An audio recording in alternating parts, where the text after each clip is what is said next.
losses by both Cleveland and Detroit.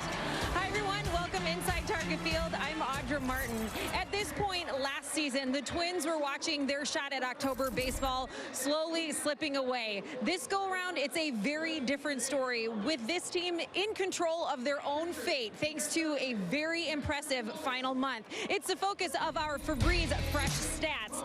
No team is scoring more runs per game in September than Minnesota. Their home runs, run differential, and overall record are also all in the top 4. That plus 49 September run differential is the third best mark in franchise history, behind the 76 Twins and 36 Senators. So after struggling to find consistency at the plate for a good chunk of the season, seeing a month they knew they were capable of all along comes at a great time. We were very confident in the guys that we had, and some of the young players that we knew could be on the cusp or were going to show up soon. So it's wonderful when you watch it play out the way that you think it's going to play out, and watch players that you believe in succeed on the field. That is a very rewarding, and I don't know, for us as staff members, it's a very uplifting thing. I just think we all had in the beginning of the season probably the pressure. Everybody having pressure. I know that's what happens in this sport. Any sport, you know, there's struggles that you got to go through, and but we all got here for a reason. We're on the big league for a reason, because the talents that we have, you know, we could turn that around. And you know, like I said, we just go out there and compete. You know, there's no focus on the bad days. You know, we're always gonna have more days to come. We all know offense is only part of the story. So coming up, Dick, Justin, and LaTroy break down how the other side of the ball deserves just as much credit. Field history, the Twins with a chance to wrap up the division title. It'll be Jose Suarez going for the Angels, and the opening day starter for the Twins, Pablo Lopez, going for Minnesota. And as you can see, pitching and defense has been a key part of this Twins team all year long. So much has been made about the offense in the second half resurgence of the lineup in terms of run production, but the pitching and defense have been there all year long. Dick Kramer along with LaTroy Hawkins and Justin Morneau, and the pitching for the Minnesota Twins starts with the starting rotation, and that starts with tonight's starter, Pablo Lopez. Yeah, Pablo Lopez has been everything that the Minnesota Twins envisioned when they made the trade with the Florida Marlins. He's been top of the rotation in every category, but when he goes out there and he's using all his pitches, he's able to throw everything for a strike. He keeps the hitters off balance. He has a changeup that neutralizes the hitter. He just goes out there, pounds the strike zone. He's been everything. When I say everything, he's everything. Strikeouts, walks, his per innings pitch, strikeouts. It's been absolutely amazing, and we get to see him do this every 5 days, and hopefully tonight it's the same old Pablo Lopez. And Justin, for the Twins defensively, they've had some injuries and a lot of flexible players who can play multiple positions, yet the defense has been very solid. Yeah, I think it's hard enough to learn how to play one position well at the big league level, and the Twins have multiple guys who can go around the position, and not only go around the field and play multiple positions, but play them well. I think having Michael A. Taylor is a stabilizing force with the injuries to Buxton and his inability to go out there health-wise to play center field on a daily basis. He's been a huge addition. That way you kind of can mix and match on the corners. Max Kepler plays a Gold Glove caliber. Right field, Polanco does a tremendous job when you put him out there at second. Eddie Julian has been working very hard at his defense at second base as well. But Willie Castro, to me, is the one who really stands out. He learned a new position in center field this year. You can put him at short. You can put him at third, where we see him tonight. And I think just the versatility, but the ability to play those positions well has really been impressive to me throughout the year. No need to look at the standings anymore. No need to wonder what the magic number is. It's this simple. If they win, they're in. First of 3 with the Angels coming up next.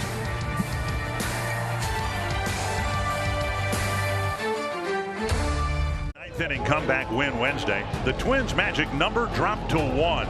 If the Twins win tonight, they're going to party. The AL Central would be theirs. Like years past, emotions will flare, bottles will pop, and voices will be lost. But first, they need a win. And as if the stars are aligned, the man on the mound is Pablo Lopez. The opening day starter can close the chapter on the division title.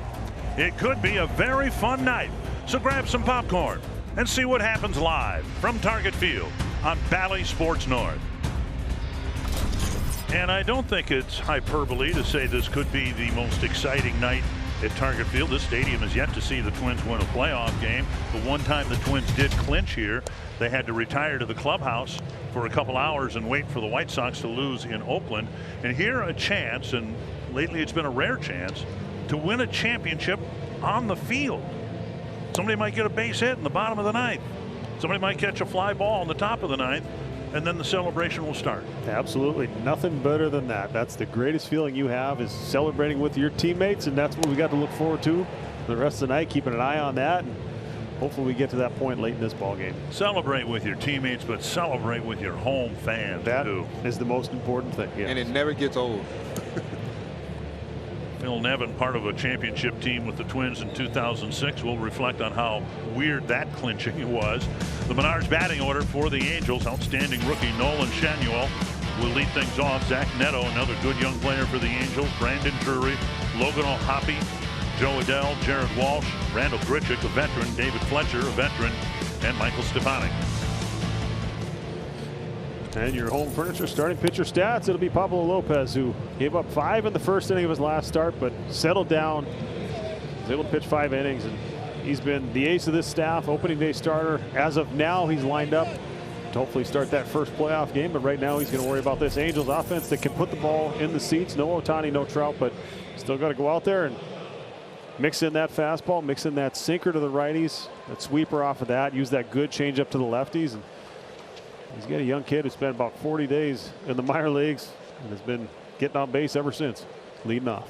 In every game he's played, 24 straight, he's reached base, tying a record set by none other than Rocco Baldelli. Lopez with a start earlier this year in Anaheim against the Angels. 6 innings, couple runs allowed. Out in front, strike 1.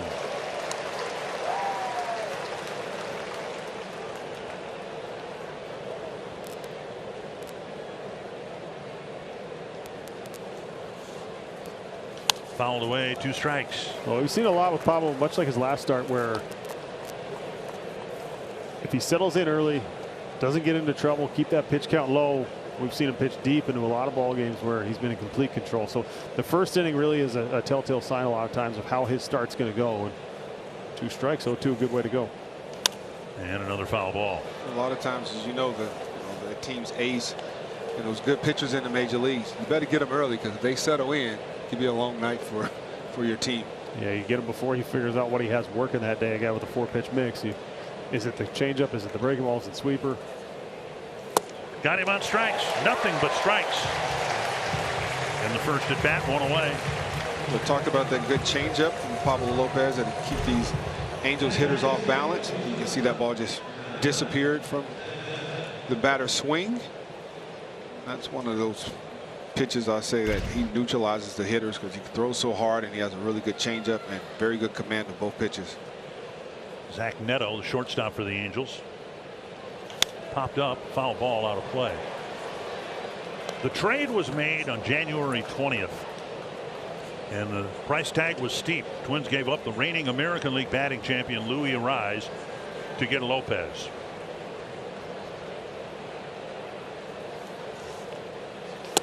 Now Arise is in great shape to win the National League batting title this year.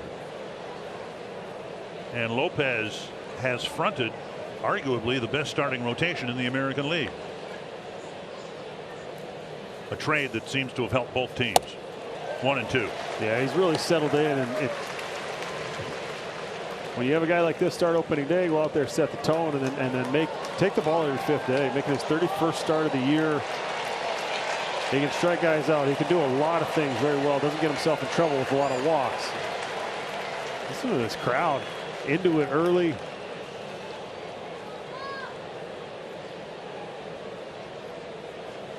One and 2.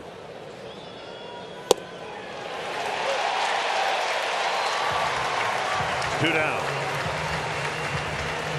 Oh, changeup kind of gave up on it. We thought this was going to end up below the zone, but he got a lot of horizontal movement on that pitch today. We saw it the first at bat, that ball starting middle away, ended up off the plate. That one looked like almost like he thought maybe a sweeper was coming and gave up on it. Swing and a miss. Angels hitters are very aggressive. All three hitters going out to the first pitch.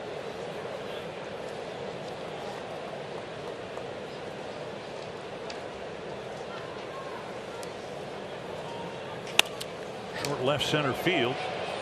A little dive for a base hit. Busted his bat, but Drury gets a base hit, and that'll bring up Logan O'Hoppe to the plate. Check out the Twins in the field. Tough road trip with the Twins losing the left side of their infield. With the 4 defense in the outfield, Wallner, Taylor, and Kepler. Castro moving to the infield for a while now at third base. Farmer at short. Julian Solano on the right side, and Ryan Jeffers behind the plate.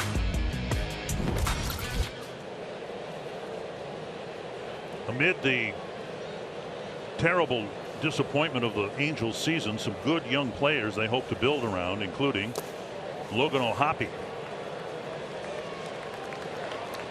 It was really interesting what they did at the deadline. Gave up some of their younger prospects and then abandoned that plan a month later. It was really interesting how far out they were. I don't know, maybe we'll get into it a little bit more as this game goes along. But it was kind of questionable at the time, it seemed. I think there are at least 2 really confused fan bases in the major leagues. The Angels fan base and the Guardians. You know, I think you're going to say that. 1-1.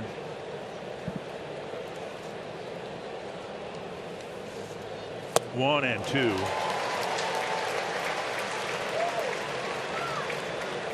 "13 pitches, 11 strikes" from Pablo Lopez. It looks like he's got a lot of them working today. It's a very aggressive Angels lineup. If they're going to be that aggressive, I think Pablo's going to use that against him the entire night. Nice stop, diving to his left. Farmer flips to second. A couple of strikeouts and a good play by the Twins shortstop. A scoreless top of the first. Get your team in the dugout as quickly as you can. Good to see Rocco Baldelli back at the helm. Missed the last few games, becoming the father of twins. And here's the Menards batting order he has sent out for the opener. Solano, Polanco, and Jeffers to start things. Middle of the lineup, Kepler, Castro, and Farmer. Then Julian, Taylor, and Wallner. Facing lefty Jose Suarez. First pitch lifted foul, out of play. Home Furniture starting pitching stats.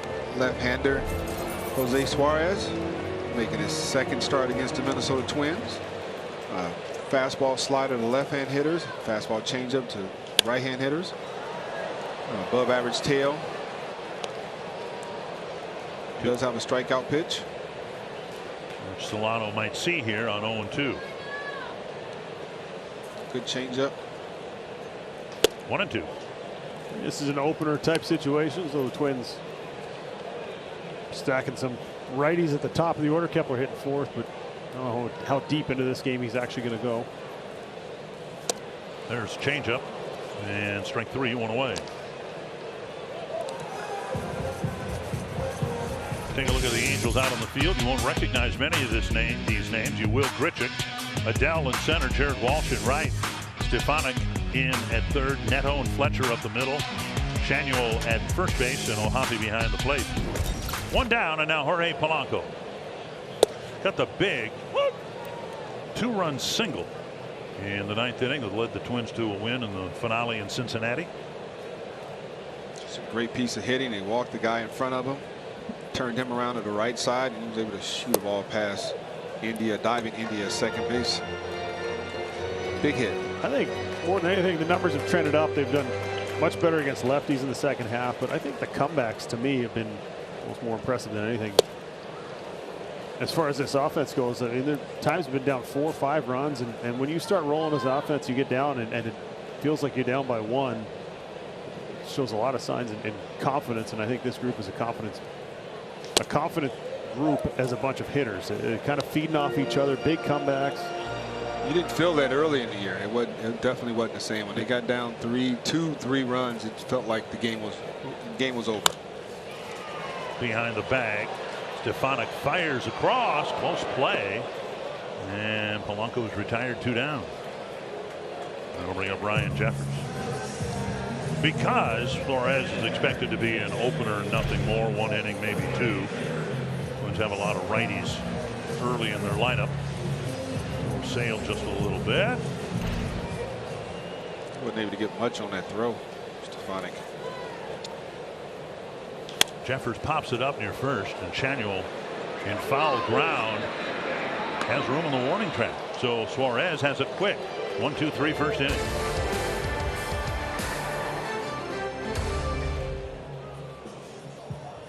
After the MRI yesterday, Rocco Baldelli says the team is considering the injury to Royce Lewis to be a grade 1+ hamstring strain.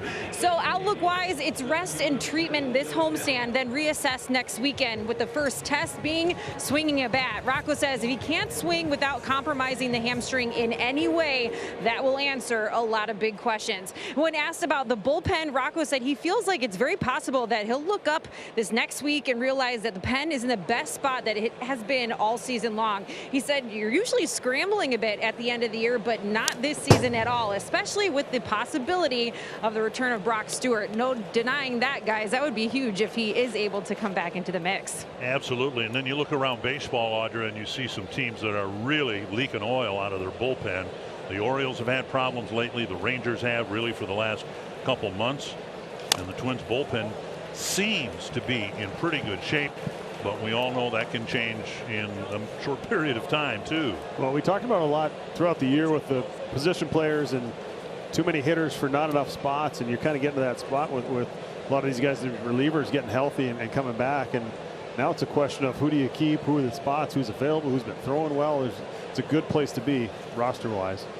Down and away, 1-2. I think the more arms, the better. And Louis Varland is complicated even more because, you know, he was a starter, converted to a reliever, and he's been really, really impressive. And he's a guy that, since he was a starter, he's still stretched out a little bit. So right. Something wacky happens, he can go out there and eat up 3-4 innings in the middle of a game.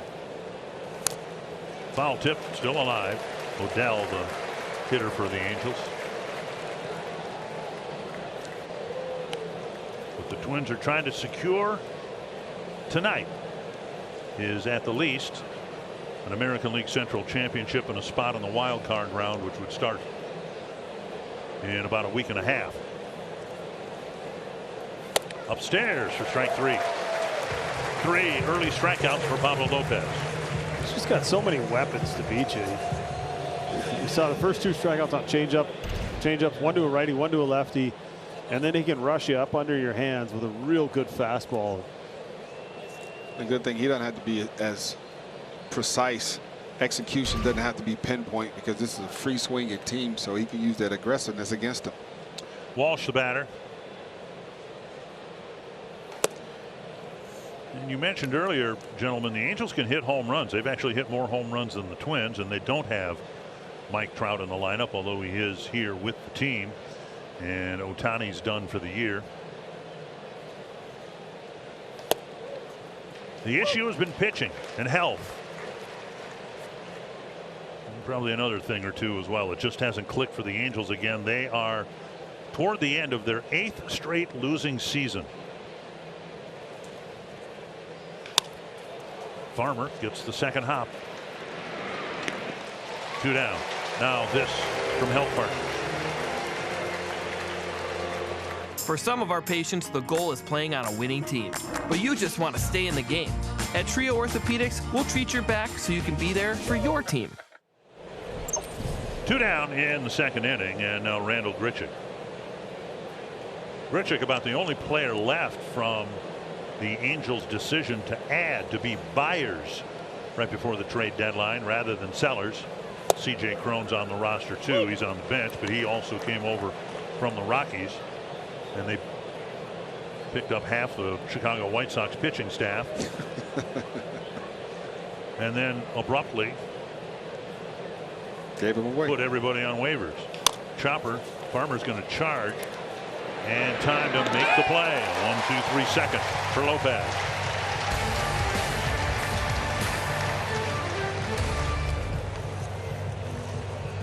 Is brought to you by Menards. Save big money at Menards on all your home improvement needs. And by Chevrolet, the #1 selling brand in the Twin Cities. That was the scene at Comerica Park back in 2019. The Twins won their game in Detroit, but had to wait for a West Coast game to finish before the magic number was reduced to 0. And that's been the norm around here, in my opinion, far too long. It's time for the Twins to win a championship, not in the clubhouse, but on the field. I feel like all the people that have shown up for this game tonight agree with you. It's a good crowd, as good as we've seen in a while. Taking you live to Cleveland, where the Orioles had a 5-3 lead, but Jose Ramirez dropping in a single to make it 5-4. Again, it doesn't matter. We've been following the Guardians since opening day because we figured they would be the main competition, but it doesn't matter. If the Twins win, Cleveland can win out, and it won't matter. Fouled away by Kepler. Furthermore, if the Guardians win and the Twins lose, the Twins would still have another chance to clinch on the field tomorrow afternoon. They're the only team playing an afternoon game tomorrow. 2-2 to Kepler, leading off the Twins' second inning. I was never a TV watcher in the clubhouse when we had an opportunity to clinch. I always told my team, hey, you take care of business, it's going to happen. Just say there's no better feeling than being on the field and sharing that moment with your teammates. And they're in control of their own destiny. And win tonight, none of the other stuff matters. It's go out here and see if you find a way to score some runs for your ace and win a ball game. Kepler in this at bat, in a way, showing what made him such a better hitter in the second half. Now another base hit or an error into center field. And the game's now tied at 5. And that's a heck of a walk by Kepler. Not only have we seen more hits, more line drives, home runs, but better at bats generally across the board. So I was just going to say the plate appearances have been longer. There's been some battle. There's been some fouling off some tough pitches. It's just incredible to see the turnaround mid-season. His approach is completely different. He's just grinding out at bats, and when he's getting a good pitch, he's able to put it in play and hitting it hard. Willie Castro had one heck of a series in Cincinnati, and he comes up here with Kepler aboard and nobody out.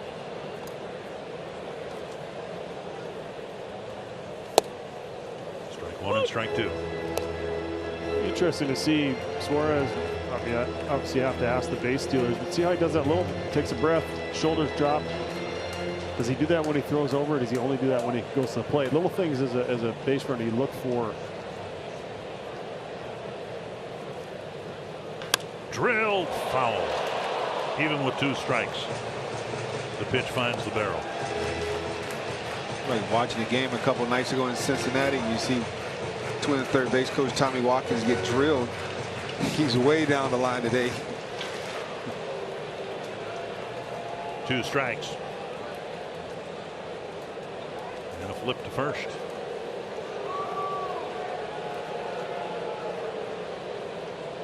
Castro caught in the middle of what happened in Cincinnati with the Twins losing both Correa and Lewis to the injured list. Pretty regular outfielder. He'll now spend most of his time in the infield. And a foul tip. Well, Hoppy hangs on for the first out of the inning.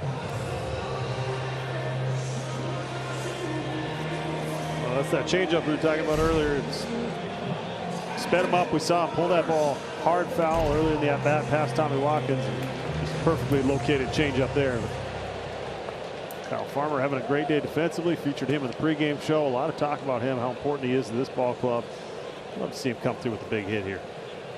Foul back, got in on the handle of his bat. Suarez, with the way he releases the ball, like has a little upshoot, little above average tail to his fastball, and he used that tail and disguise it with a changeup tail in the same direction. Pretty tough to distinguish between the two. Oh, Hoppy with a block.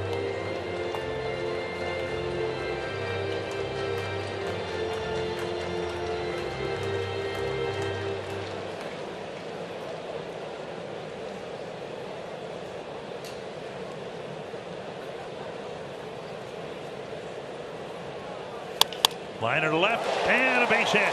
Farmer continues to pick up hits, and the Twins have 2 runners on with 1 out. Well, it's just such a more relaxed at bat as a position player when you know if I go 0 for 4 or 4 for 4, I'm playing tomorrow with Lewis and Correa on the injured list. Farmer can go up there. Obviously, you want to get a hit every time. Your focus is the same, but it just takes a little bit of pressure off yourself. When you're a guy who doesn't play every day, you feel like, okay, I'm going to force his hand. I'm going to get 3 hits, and he's going to write my name in the lineup tomorrow. And Farmer's at that point right now where he's just going out there, playing his game. A couple of great defensive plays early. Just comfort. Julian checks and takes a strike. Julian against left-handed pitching has done okay hitting, not great, 209. But oddly, in his 43 plate appearances, he has yet to draw a walk against a lefty. And walks are a big, big part of his game. 1-1.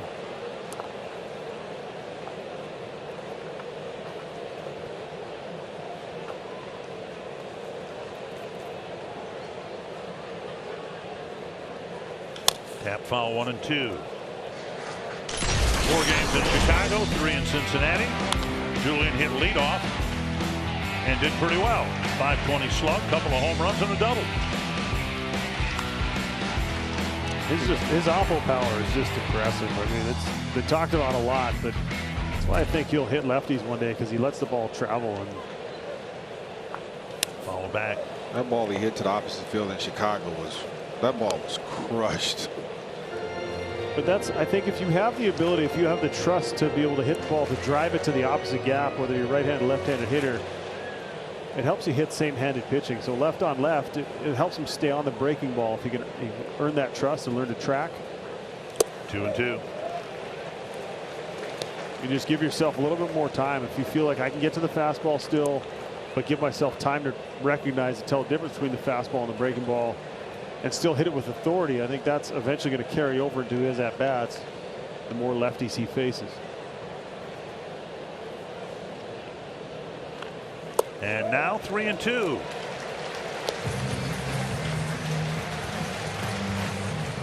And Cleveland taking a lead on a Cole Calhoun sacrifice fly, now 6-5 over the Orioles. Still early in that game. And we'll see if Julian can get a hit here, or maybe draw his first walk against a lefty. Base hit, ball 4. Came inside. Would have been ball 4, but instead it's strike 3, 2 away. Last few strikeouts, especially the Wednesday in Cincinnati, they're all fastballs, middle end. You can see the fastball from Suarez just a little middle end, and he kind of swung at it like it was a changeup. I think he maybe had breaking ball in the back of his mind, and he was trying to fight it off. And for that breaking ball to be in the zone, it kind of had to start where that fastball was. The tunnel. So it kind of got caught. I wouldn't say in between, but just convinced sometimes. Taylor. As a hitter, you convince yourself that this pitch is going to be this. And even though you're telling yourself I'm timed with the fastball, which is kind of where you get caught in between. So you're ready to hit the fastball, but it's probably going to be a breaking ball. It's not really an aggressive thought. And then you end up swinging at a pitch like that. I love when you guys thought like that. But that's kind of what it looks like when you do. It's a oh no, that's not the pitch, and then you're trying to correct mid swing. You see him trying to kind of pull his hands in and try and find a way to get the barrel to it, but it was a good running fastball that got under his barrel. And we think you guys are always ready for the fastball and never sitting on the breaking ball unless you're a guy that, you know, slider speed bat. So we always think you guys are ready for the fastball. You just try to react to the breaking ball. It's funny the mental side of both. You know, pitchers will tell you how hard it is to hit a spot, and hitters will tell you how hard it is to hit, and it just goes back and forth. 2 strikes to Taylor. And a drive, center field, a base hit. Kepler around third. He's being waved in, and Taylor delivers the first game-winning or run-scoring hit. It's 1-0 Minnesota. Well, we weren't sure how deep Suarez was going to pitch into this game. They're letting him go through the lineup all the way first time, and Taylor hit down there towards the bottom of the order where he's been very productive throughout the season. 20 home runs. He was 48th run batted in of the year. I'd love to see this crowd get involved early. As I said earlier, it's a big crowd. Everyone's excited. Everyone knows what we're waiting for tonight. Everyone wants to see this team clinch tonight. Good way to start with a 1-0 lead. It's a good piece of hitting from Michael A. Taylor, because he blew him up with the fastball, and thought he had him with the changeup, and he was able to keep his hands back and shoot that ball into center field. Wallner so far 5 for 40 against lefties with a double and 2 home runs. Up and in 2-0. For the young twin left-hand hitters, that seemed to be the only chink in their armor, is their ability to hit left-hand pitching early on in their career. Like you said, Justin, they'll get better over time, but early on, that's the only chink in their armor. Off the plate, 3-0. Well, I think it's something you don't face a lot of lefties growing up as a kid. I remember facing one until I was about 18 years old. And then you come to pro ball, you start facing them. Then as you climb the ladder, they get better and better because only the good ones are left. And there's just a learning curve. You have far less time to see those guys left on left. And it's just a question of, can you afford to give those guys at bats at the big league level? We see the Twins like to platoon a lot. When you're in a winning situation, you don't have as much time as you do, say, if you're the Angels, to let those guys take every at-bat they can off a lefty and see if they'll figure it out. And that's the challenge of development and winning at the big league level at the same time. 3-1. Nearly hit him, and Wallner takes a walk. How about the lefty hitting ninth, getting green lighted on 3-0? Yeah, why not? You got power like he does. I love swinging 3-0. And it gives them confidence, too, against the left-hand hitter. You know, the manager, hey, you go ahead and swing 3-0, 3-1 off a lefty. It gives you confidence, like, hey, they got an opportunity to hit something hard right here. Well, they're going to make a change. It'll be interesting to see. We've seen the Twins pinch hit early. Do they bring Kirilloff in here for Solano? Or do they just let him hit early in this ball game? Be a new righty coming in. And Suarez, having given up a run here in the second, but leaving the bases full behind him. With the Minnesota Lottery, say I'm in and scan the QR code for a chance to join the Minnesota Lottery's winner's circle and win $50 in scratch tickets. Just the second inning, but a chance for the Twins to break it open, already leading 1-0. Alex Kirilloff off the bench, pinch hitting in the second inning with the bases loaded because the Angels brought in a righty, Davis Daniel. Yeah, if you play for Rocco Baldelli, we've seen this year, you better be ready from the start of the game. Expect a possibility to pinch hit. You see an opener go in there, so it's your responsibility to be ready as a player. If you expect to have this at-bat happen, hopefully he's ready here. Davis Daniel making his second major league appearance. Fastball, curveball, changeup, slider. We'll use all four of those pitches. 1-0 to Kirilloff. Big swing and a miss. He's got some high spin on that fastball. He's 93, but it's got some life to it. He was the guy who was originally listed as the starter for this game and decided to go with a lefty for an opener, so he should pitch, hopefully, if he's pitching well enough, a couple innings. 2-1. Tough spot to come in, though. Your second major league appearance, bases loaded. I was just going to say that, like, they brought in an opener, and then they bring in the actual guy who's going to pitch the bulk of the game with the bases loaded. Talking about drawing a shorthand. Tap foul, 2-2. Yeah, I mean, a lot of the strategy with the opener is protect that guy. Yeah, protect the starter from facing the top of the order or whatever it is. And necessarily say you're protecting him, you're throwing him to fire here. Or having a guy that's going to bridge the gap so he can start the inning with nobody on base. A clean inning. 2-2 to Kirilloff.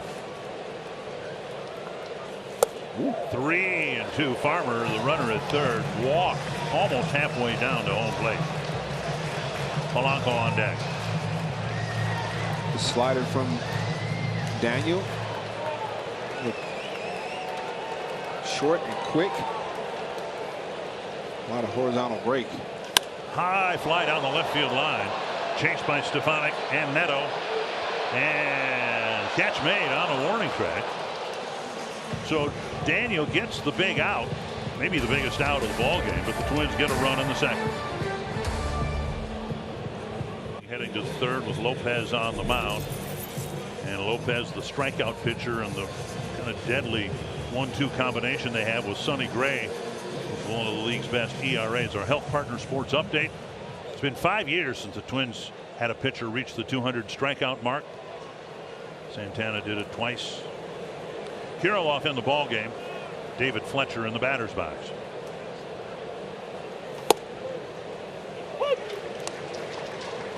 One strike.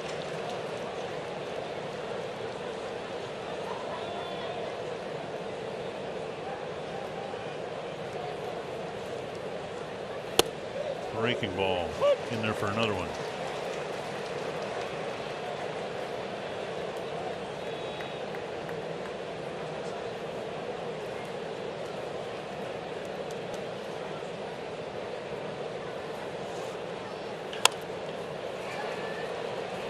Picked up, and Julian throws him out. That's a good play right there. 4 ground ball outs, 3 strikeouts so far for Pablo Lopez. And we'll be back after this quick message from Quick Trip.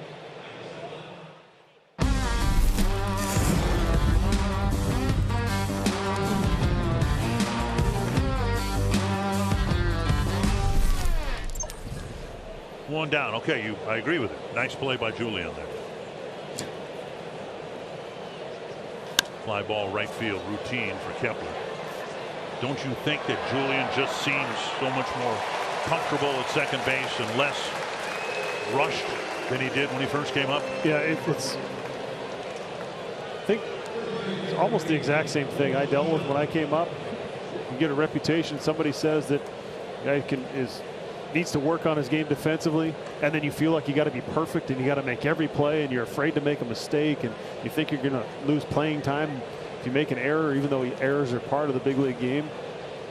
And now he's just gotten into this routine, and you're right, he looks so much more comfortable. That ball had some tricky spin on it. It wasn't hit very hard, but it was going to take a weird hop at some point, and he went and got it, confidently went after it, and we saw him fighting it a little bit out there at first, and now he's just sort of out there, and he's been working a ton with Tony Diaz. He gets to see Carlos Correa's routine every day and how good he is defensively, how he prepares. And I think he has a desire to be good.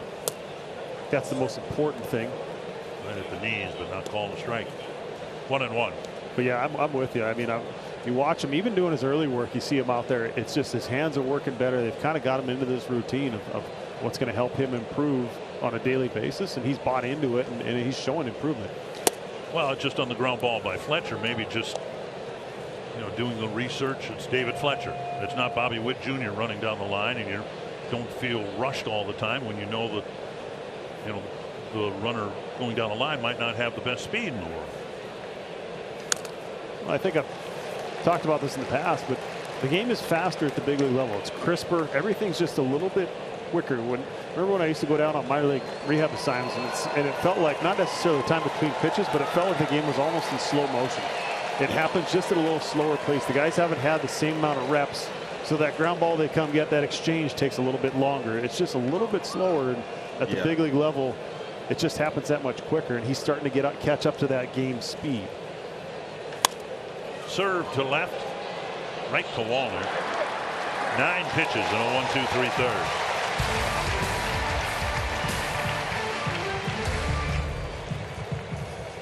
Baseball on Bally Sports North is brought to you by Luther Auto. Shop the Twin Cities' largest selection of vehicles at lutherauto.com. And by Grand Casino. Let your story begin. It's not quite apples to oranges. The 2009 game was almost like Game 7 of a playoff series.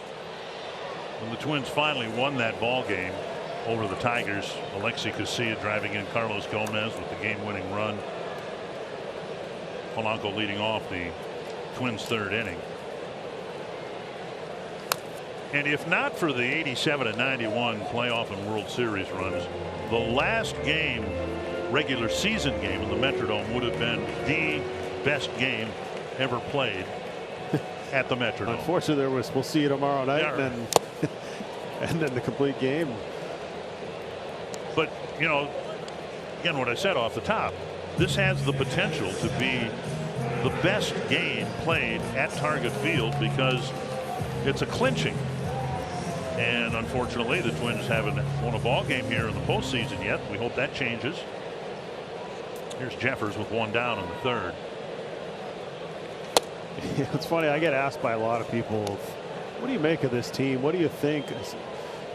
Minnesota. Now that I know the pain of Minnesota sports fans and playoffs, and championship. Last team to win a championship was the Twins, and apologies to the Lynx, they won on their side. Right. But as far as baseball and hockey and everything else, and Vikings, there's been some playoff challenges. It's been a painful ride, and we feel that too. And it's what do you make of this team? This is as deep a team as I've seen in a long time. You got high-end starting pitch at the top of the rotation. You've got 100-mile-an-hour arms at the back end of the bullpen. You have a deep lineup. You can match up with lefties and righties. So as with every other team, they have to be healthy. You need Correa out there. You need Buxton, and you need Royce Lewis, because you have three of the best players in the game of baseball all on the same roster. And I feel like this team can make a run. Up the middle, slowly hit. Fletcher has it over to first. 2 down. And that'll bring up Max Kepler. Here's an interesting, at least I thought it was interesting, stat that I had discovered today. Twins right now are 10th in the major leagues of the 30 teams, 10th in runs scored. And yet Max Kepler right now with 60 is the team leader in runs batted in. Carlos Correa has 65. He may not drive in another run in the regular season. And I don't know what to make of that stat. I don't know if it's a good thing or a bad thing that there won't be a Twin player in a championship season drive in as many as 70 runs in 162 games. Well, it depends. I think if you're a glass half full or glass half empty type guy, right? Yeah. I think you said it. I kind of went.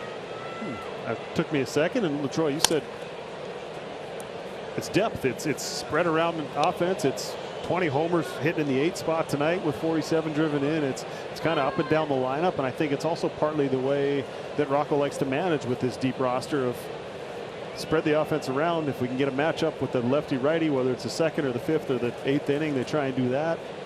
I think with the young guys coming up and being very productive, I think that took a lot of pressure off the guys that were the older guys in the lineup. So the RBIs got distributed evenly throughout the lineup, which is a good thing. Because you got some guys that were here, hadn't been here all year, a quarter of the year, 34 plus RBIs. A 1-2-3 third. We head to the 4th. Twins up 1-0. Toyota. So far so good for the Twins. Bottom of the 2nd, Michael A. Taylor, an 0-2 count, no problem at all. He lines one out to center to plate Max Kepler for the early lead. Pablo Lopez on the mound looking sharp as he does so often. 3 innings of work so far, 33 pitches, 27 of them thrown for strikes. He's only allowed a single base runner. That was a single in the 1st. And guys, I don't know if it's just a fan sitting right behind me, but I don't think I have heard this place so fired up like they are right now, cheering on Pablo Lopez and the Twins. Yeah, I do get the sense that people have been paying attention, and with the way the team has played in the 2nd half, why not? I mean, they've continued to pitch well. The lineup is so much better. My goodness, they're averaging a run and a third more per game than they did before the All-Star break. Took them a while to get going this season, but once they got going, it's been all good. And I will tell you that last win in Cincinnati was really impressive to me. See what we're talking about, the OPS after the All-Star break, an outstanding OPS of over 800.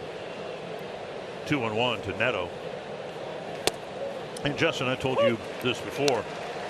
I love it when you're, as a broadcaster, you're the visiting team, and you hear 40 people in the dugout make more noise than the 30,000 that were sitting in the seats. And that's what happened late in that ball game in Cincinnati on Wednesday. As a broadcaster and as a player, I mean, there's no better feeling than silence in a crowd late in a ball game. It's just something that it's eerily quiet, but it's amazing. Just outside. I heard it first, that from Gary Gaetti after the '87 playoffs when they won at Tiger Stadium. Close pitch here, but ball 3. Neto with a full count, leading off the 4th inning. And a fastball down the middle at the knees. But Gaetti talked about how they really wanted to win in Detroit because that '87 bunch didn't do very well on the road, and they really wanted to win in Game 5 and not come home and have to win it in Game 6 or 7, the way Gaetti put it. They really wanted to trash their field. 1 down in the 4th. Well, it depends on where, you know what, when you're playing against a team in your division, especially a team that you've had some battles with throughout the course of the year, that's not a bad thought process. you make their visiting club, you have to redo their clubhouse, and we don't have to do anything to our clubhouse. And now 2 strikes to Drury. I remember times we went in, a team had clinched right before we went in there, and you could still smell the old, smelled like a bar. Next morning, stale alcohol. Right. And then we ended up clinching in there, and they ended up having to replace the carpet. And it's something that the clubbies at home appreciate when it happens on the road, but I'm telling you, there's nothing better than celebrating a moment like that as a team. There's nothing better in sports. What about the process that the clubhouse guys go through, during the possible clinch? I remember in 07, and we had to play that play-in game. It went like 13, 14 innings, and I remember being in the clubhouse because I pitched the 7th inning. They were putting the plastic up, taking it down, putting the pplastic up, taking it down, because the score kept changing. Protecting the lockers and all the stuff in it. 1-2. 2-2. So when we went to play that game 163 in Chicago, they claimed they didn't do it to jinx us, but they had the plastic up as soon as we walked in. In that visiting clubhouse, they had it lined up around the top of the clubhouse, all rolled up like it was ready to protect the clubhouse. And we always said they were trying to jinx us going in there. It was something that was brought to everyone's attention. Missing inside, another full count. And then Jim Thome hit a ball 900 feet to straightaway center, and that was the ball game. And Ken Griffey Jr. of all people threw out Michael Kadire at the plate, right? Trying to run over AJ, and AJ held on to it. Full count to Drury, and he swung at a pitch inside. Another strikeout for Pablo Lopez. The hitter before you have to go with the fastball with a 3-2 count. After this at bat, go with the changeup. Just you see the ball started in the heart of the plate. It just burrowed in on the right-hand hitter. Hoppe will bat with the bases empty and 2 down. The only base runner for the Angels. A broken bat single by Drury in the first.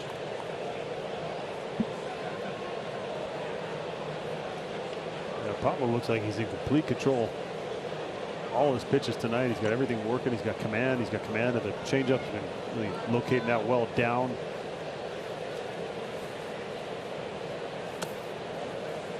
I mean, that Neto at bat's a perfect example. Struck him out looking on the changeup the first time up, almost exact same location as he just threw that fastball to him. And it's just, pitching is such an art when it's right and when it's good. It's just one pitch playing off another. And he's one of the best. Pulled foul. Play chess, not checkers. Yeah, I think that's, I don't know for you, but that's the part I miss more than anything is going through an at bat and facing a guy first time, second time through, getting a read on his pitches. How did he get me out last time? How did he get me out when I faced him a month and a half ago in his start? And that's the part as much as anything that you miss is that little battle within the game. High fly, left center and deep. Waller back. At the track, he gives way to Michael A. Taylor, who makes the catch to end the inning. A deep fly to left, but in the park. And another 1-2-3 inning for Pablo Lopez. To kind of take over a couple of games on the road. It's another to do it one night as an outfielder and the next day as an infielder. But that was Willie Castro's road trip. Got a great road trip, and like you said, he saved the team 2 runs on a ball he had to come in center field. Then he was able to rob a home run, made it look easy. He come in the infield and make great plays over at third base. And I thought all the Little League coaches watching Castro go back to the wall and make that home run robbing catch, and all the Little League coaches that have told every Little League player, catch the ball with 2 hands. Well, you can't when you're holding your cheat sheet in your bare hand. I actually don't think you should ever try and catch the ball with 2 hands unless it's a really slow hit ball. The one hand play is a lot more natural, and ask Koski about this all the time. We talk about it. There's a drive, right center field, headed toward the scoreboard and off the wall. Castro again, and he wants 3.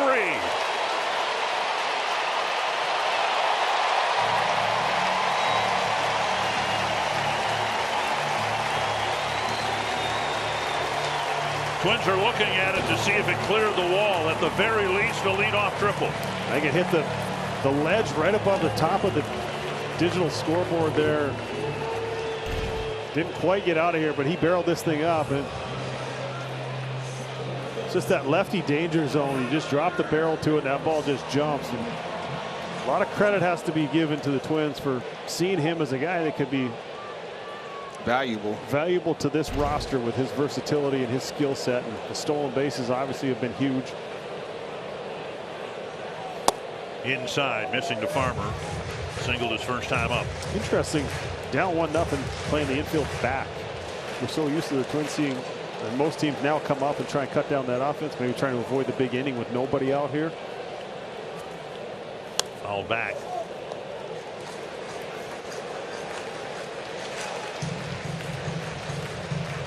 Farmer's been so steady. I don't know that there's anybody the Twins would rather have up in this situation than Kyle Farmer. Ooh, what a stop. And it was a stop. A wicked pitch in the dirt, and I have no idea how O'Hoppe was able to keep that from getting to the backstop. He doesn't either. A little bare hand on this ball. He's feeling it a little bit, but saved a run. A great read by Castro. Saw the ball get away. Figured it didn't get away far enough. Was able to retreat back to third base and get to do it all over again. Nobody out. You got to be sure on that one, right? Definitely. And now 3-1. Well, that's the hardest read as a base runner. That ball directly in line with you. It's hard to tell the depth. Did that get 2 feet off the grass, or did it roll all the way to the on deck circle? It's hard to tell as you're making that read. You're in motion, but he read that perfectly with nobody out. And Farmer will take a walk. And Julian will come up with runners on the corner. It's a really interesting pitch right there. A 3-1 slider. Farmer, maybe they see it as a guy, Julian, has struck out more than his fair share so far this year. So a non-competitive slider, a young pitch, having to throw something off speed to get back in the count, just unable to locate it. Told you about Julian's struggles against lefties, but against righties, an OPS of .895. See if he can jump on the first fastball that he sees. Up and in, ball one. A .277 average. And incredibly, 267 at bats and 55 walks. He has 55 on the season, all against righties. And he'll be kicking himself for that. Last time would have been his first walk against the left. He chased a sinking fastball in off the plate, but the beauty of the game, you get another chance. 2-0. 3-0. Taylor on deck.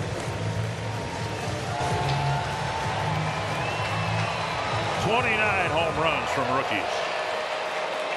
14 of them rather from Julian.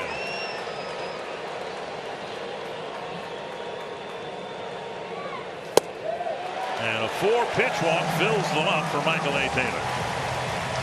Second time the Twins have had the bases loaded in the ball game. Well, there's one thing we know: you can't walk guys. It's just not a. Definitely doesn't always end up well for the pitcher. You got to be competitive in the strike zone. You got a few guys behind you that can make plays if you let them, let the guys put it in play. You can't defend a walk. You cannot defend a walk. So you're out there. It's your second big league appearance. I think this meeting is, hey, what do you think you can throw for strike one, or is it more just, hey, settle down, take a breath? How are we going to get this guy out? I mean, what? I think it's settle down. I'm just out here to give you a breather. Hey, let's go with what's been working. Let's start this guy off with a fastball. As the breaking ball has been out of the zone, maybe we want to go with a changeup this first pitch to Mike Wade Taylor. But just let's not throw the breaking ball 2 feet outside again. Bases loaded, nobody out here in the fourth. Ball one. Twins left the bases loaded in the second inning when they scored a run. Foot outside instead of 2 feet. See, now you back yourself into a corner, though. As a hitter, you're looking for one pitch, one spot that you can hit in the seats right here. And I'm with you, Justin. I don't understand why the Angels have the infield playing back You got a force play at home now. Yeah, it's protected against the big inning. Try and get 2 outs here and think your offense is going to score. You got your first baseman in, but didn't feel like they're just going to try to turn 2. 2-1. Middle infielder's back. Taylor drove in the 1 Twins run with a single in the second.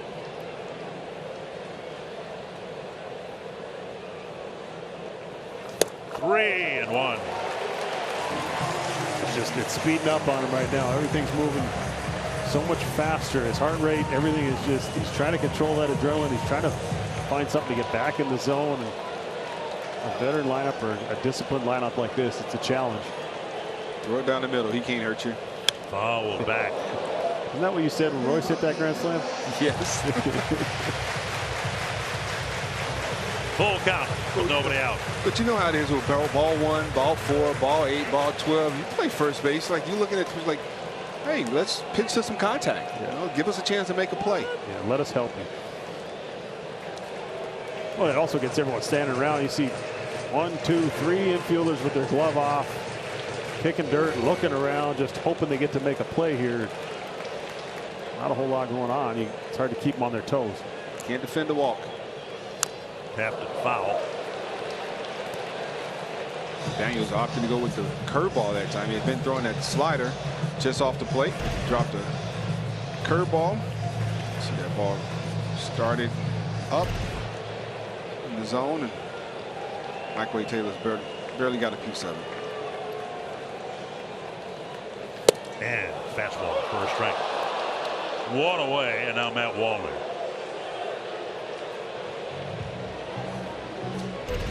Just froze him. I don't think he was expecting him to throw a strike here. I think you're telling yourself he's throwing so many sliders off the plate. Don't chase. I think that was the thought there. He felt like maybe he chased that curveball the pitch before and just located that fastball. Right down Broadway. Wallner takes inside. Drew a walk his first time up. I like this matchup here. This kid seems to have a feeling for the big moment.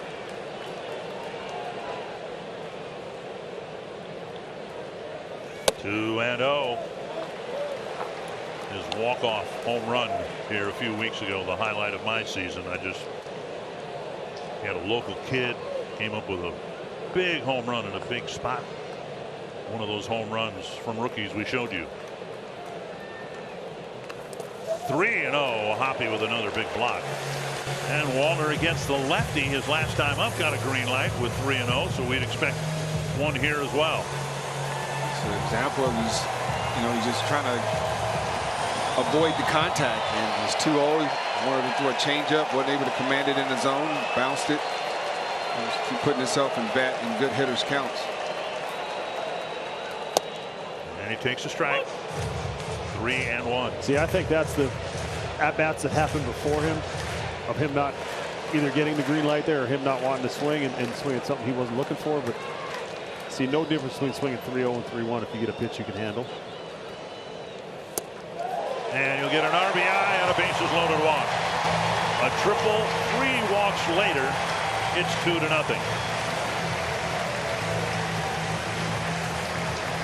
Showing good patience here. You're up in that spot, you want to drive something in. He knows the history of this franchise. He knows what this night means. Growing up a Twins fan, nice job of keeping it under control and just passing the baton to the next guy. I think that's what we've seen a lot more of this offense from this offense as well in the second half, is trusting the guy behind you. Kirilloff second at bat with the bases loaded. Entered the game as a pinch hitter in the second. Twins had scored a run, 2 outs, bases loaded, and he fouled out to Stefanic near the tarp.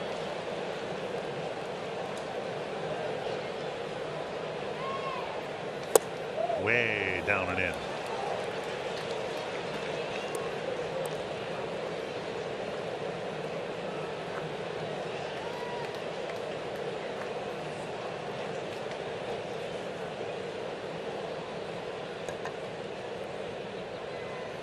A blast to center. Adell is back. 1 run will score, and Julian will not try to advance from second base, but a high drive deep enough to make it 3-0. Yeah, sounded good coming off, but he did his job. He made sure he got one in. Wind blowing in a little bit from left center. Held this ball up. I don't think we would have got out of here, but he did his job. Just continue to build that lead. And with your ace on the mound, the way he's started this game, throwing the ball so well, sometimes 3 runs feels like a lot more than what it is. I'd love to add on here if you're Polanco. Polanco 0 for 2, bouncer to third, and a strikeout.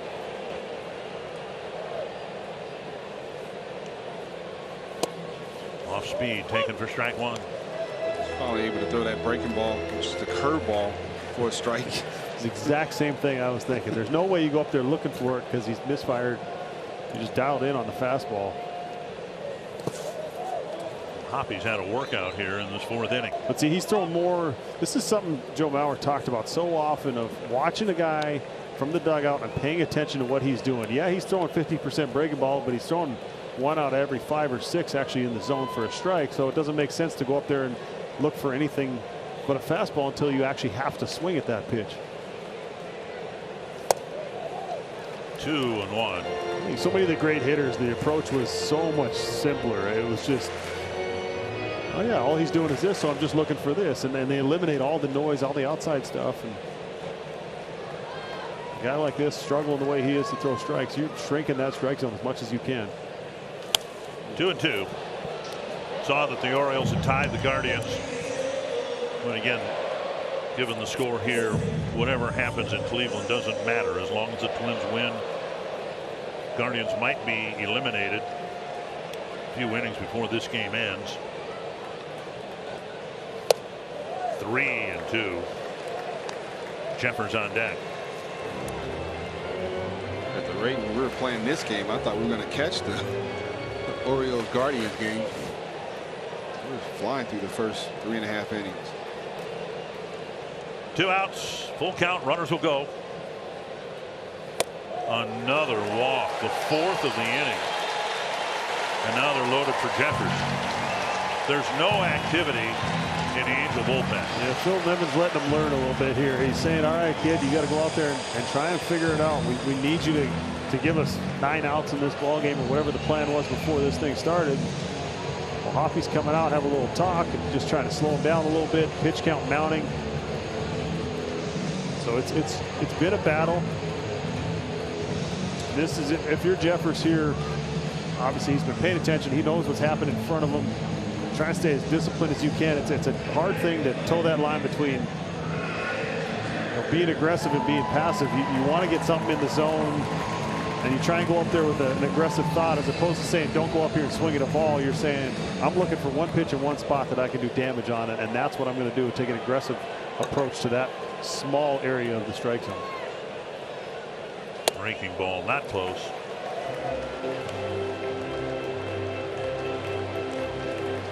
We're just waiting for the big hit. Giving the Twins every opportunity. Go ahead and break this game wide open. This is the 6th plate appearance already. No, 5th, I beg your pardon. The 5th plate appearance already with the bases loaded. He hadn't got that big hit yet. Bonilla got a swing and a miss.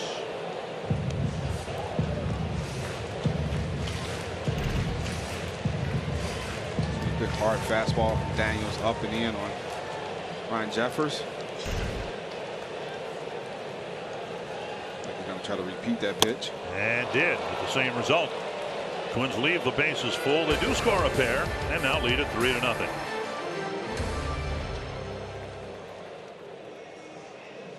Turned out pretty well the way the Twins had hoped. Lopez is in control. The Twins have scored 3 runs. StatCast 3D powered by Google Cloud, and Lopez has picked up 5 strikeouts through 4 innings. Using all his pitches to get his punch outs. Just been in total control, and just again using this young Angels team aggressiveness against him. Joe Adell, Jared Walsh, and Randall Grichuk here in the 5th. And you mentioned the term, or used the term young, and The Angels are that. We just came from Cincinnati and remarked a time or two that Reds were in contention even though they'd used 65 players. Well, the Angels are right behind them. They've used 64 players this year. Makes me wonder, where's their AAA team? Must be close. 1-1. 2-1.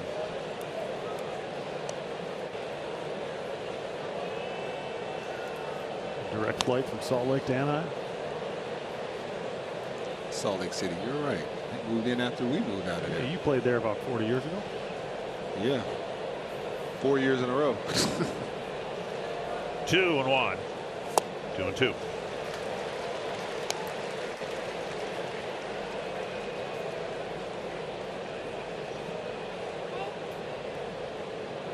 Dell getting a chance in the outfield with a whole host of injuries, including Mike Trout, who's still recovering from a broken hamate. Little bone that's in the base of your hand. 3-2. Lopez has had a few 3-ball counts, but hasn't walked anybody. Shohei Ohtani with an oblique, and then had a procedure done to repair the UCL. No one's saying it's Tommy John surgery, but I'm not sure what else you would call it. Well, they got a couple different things they can do now. They can put a kind of patch it back together. There's some different ways you can do it. A little shorter recovery time, but yeah, it's it's interesting. Moving towards the hockey upper body, lower body injury. Yeah. Well, I just thought when they kind of refused to say whether it was Tommy John or not, that maybe there was a Japanese pitcher who had had that procedure done, and since Shohei is from Japan, maybe it's called or named after a different pitcher in Japan. Let's see if we can get an answer on that one. One strike to Walsh. Should I ask Masa, our assistant trainer? Yeah. 1-1.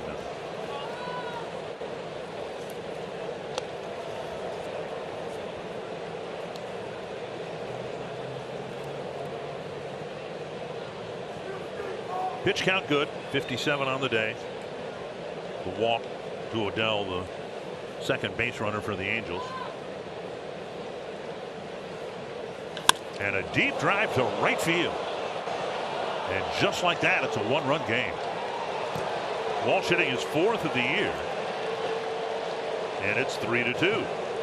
It is something that they have the capability of doing. That's their 222nd home run. See, when you have Ohtani putting up the year, adding that total before he got hurt, but some veteran hitters. There's some guys in this lineup that if you make a mistake to them, they can do just this to you. Looks like there's an elevated changeup over the heart of the plate. See where Jared Walsh, he was sitting on it in the last 2 starts. The long ball has been, the arch nemesis of Lopez. Ball 1 to Grichuk. You just hope it's not that, looking back in the last inning, that doesn't come back to haunt you. He had all those opportunities with the bases loaded, all those free passes, and then all of a sudden one swing and it's a one-run ball game again. Farmer to his left, can't get that one. And the tying run is on with nobody out here in the 5th. Farmer made a similar play to end the 1st inning, but this ground ball a little bit harder hit. Yeah, the other one took a little bigger hop as he dove for this one. It just kind of stayed a little more down below his glove.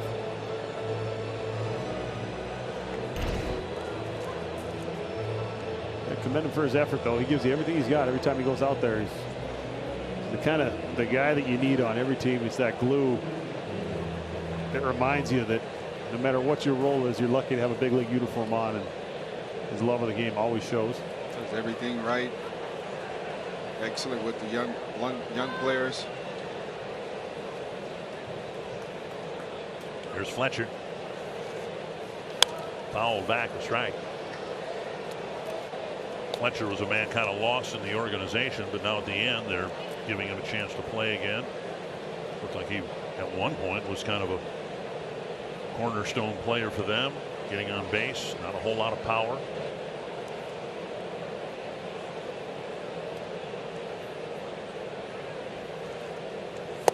One and one.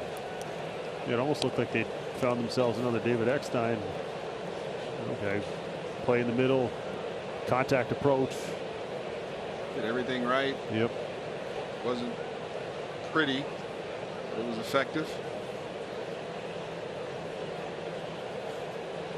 Well, it brings to mind the situation that the Guardians have, our Burger King ruling the play. Most home runs by outfielders, and the Twins have 78. But the Guardians all year long have gotten 18 home runs from their outfielders, or 2 fewer than Michael A. Taylor has. That's their entire power output from their outfield. And when you have Miles Straw in center and Stephen Kwan in left, you're just not going to get much extra base pop from those guys. 2-2 now to Fletcher.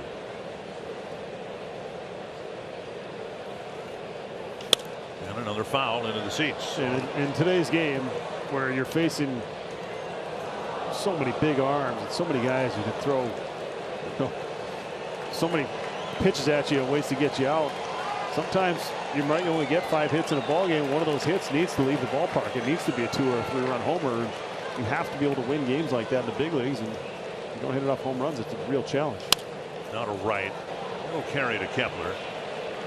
Finally, the first out of the inning. And that'll bring up Stefanik. You see where the Braves had 86 in their outfield, and one guy got almost half of those. Right. Cunha Jr. hit his 40th home run this afternoon.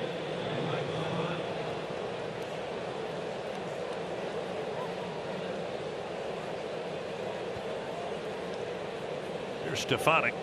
Hit a fly ball to Kepler his first time up.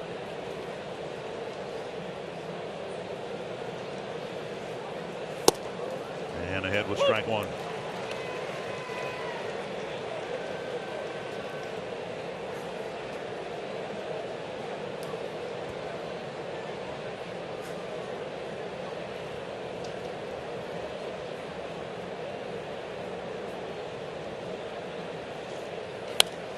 Mentioned earlier, the Angels are enduring their 8th straight losing season, which is hard to comprehend when you consider that when healthy, they've had 2 of the best players in the game.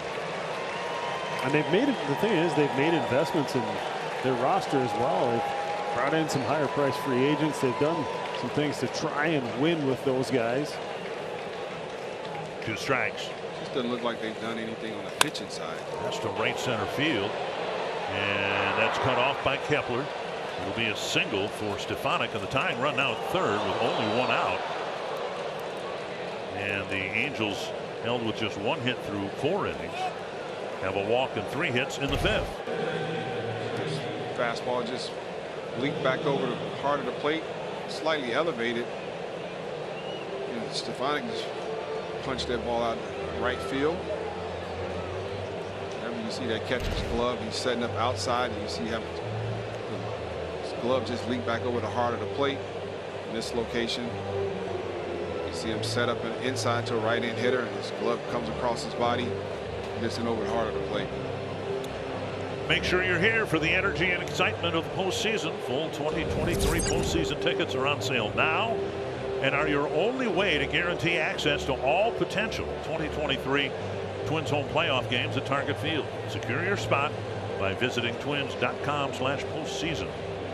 We were talking about that Angels roster, you know, the moves they made. Said, well, if we get the playoffs, maybe it'll help us keep Shohei. And I'm of the mind that that would not have made one bit of difference whether they had made the playoffs this year or not. All the moves they made at the deadline and all the prospects they gave up. He was going to free agency, and it was going to be the best fit and the best chance to win, is my opinion on what that. So to empty out the farm system and try and bring guys in and then give up on them a month later. That slap to left and down for a hit. It'll tie the game. And Wallner's reputation of his arm has, at least in this instant, kept Stefanik from trying for third base. But the Angels strike for 3 were tied Runners at first and second, and only one out. Yeah, that's a 25th straight game to start his career of reaching base, just past Rocco Baldelli, and still got a ways to go to get to Alvin Davis, who started with 47 straight. But talking about his approach, he stays through the middle of the field. They feel like he's going to develop power. He's got a great feel for the strike zone. He'll take his walks. It's just hard to imagine he was playing college baseball 3 months ago, 4 months ago. It looks like with his swing, it's probably the power is going to come on the pull side. So he's flying open just a little bit, but just got him a breaking ball that was elevated. He just dumped that ball out in left field, pick up an RBI. Lopez having the type of 5th inning here tonight that he had in his first inning in his last start. 1-1.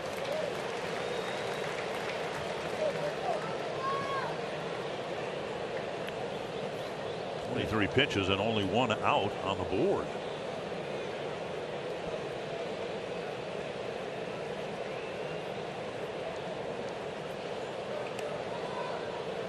Wasn't the best time to pick off move, with Julian going to the bag and delayed pickoff throw.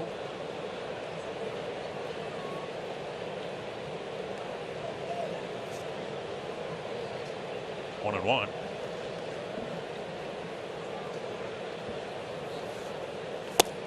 Sweeper gets a swing and a miss. That was probably the best breaking ball that Lopez has thrown tonight.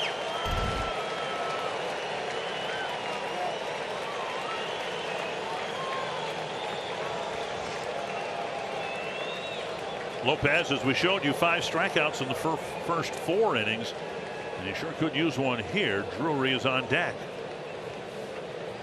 Or a ground ball hit at somebody.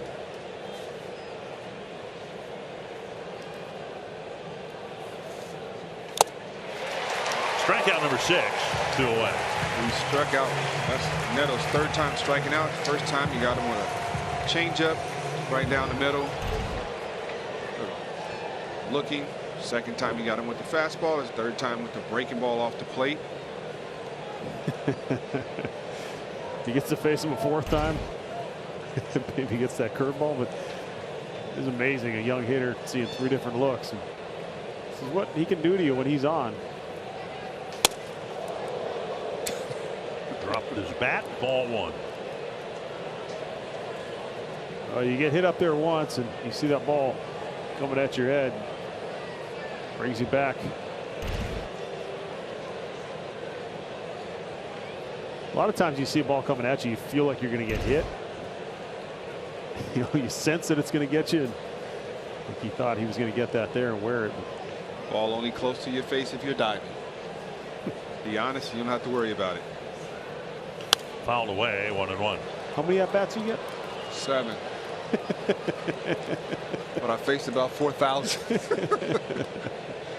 And only guys that got hit like that on pitches like that are the guys that are diving, leaning a little bit across the plate. 1-1. Just remember, the further you dive, trying to get back out of the way, you got to go twice the distance. Popped up center field. Taylor under it. Inning over, but the Angels tie it at 3.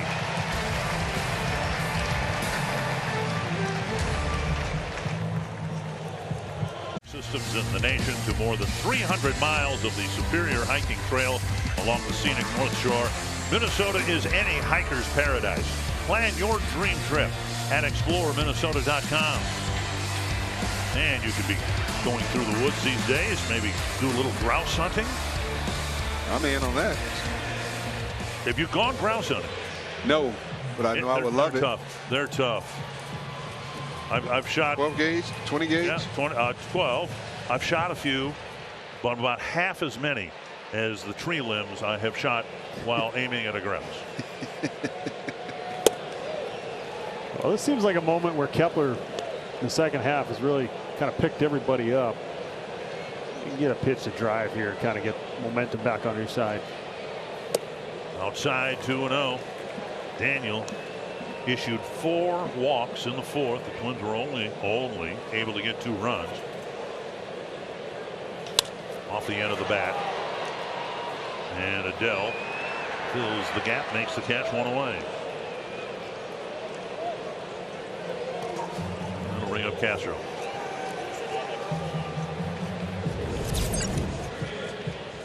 And Justin mentioned a little bit of wind on an earlier fly ball. It might also have been the only reason that Castro didn't hit a home run with his leadoff triple. It was about 4 feet from going out of the ballpark, and that was enough wind to knock it down.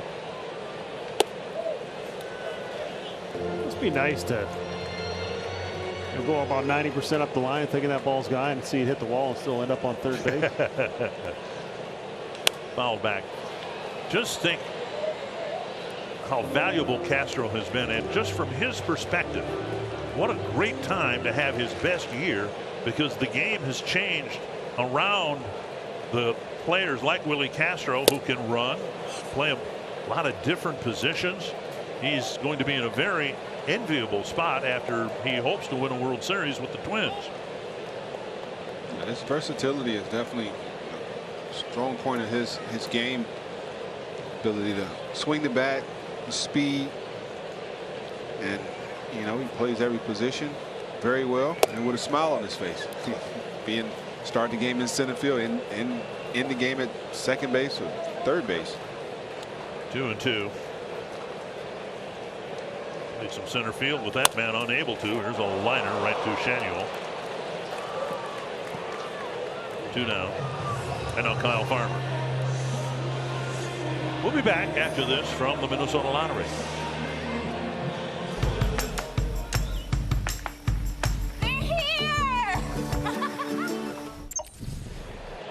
Farmer with a single and a second, walk and a run scored in the 4th.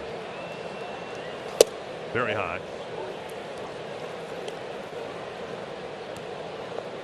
Farmer getting a chance to play it short now with Carlos Correa on the injured list. And before we get too far along, we should wish Carlos a very happy 29th birthday. So happy birthday, Carlos. Came out to accept his Roberto Clemente team award before the ball game. 1-2. I think he was sitting breaking ball from the start of this at bat. Took that first pitch fastball. He was all over that second pitch. A good swing on it. See if he can battle his way on base here. Now 2-2.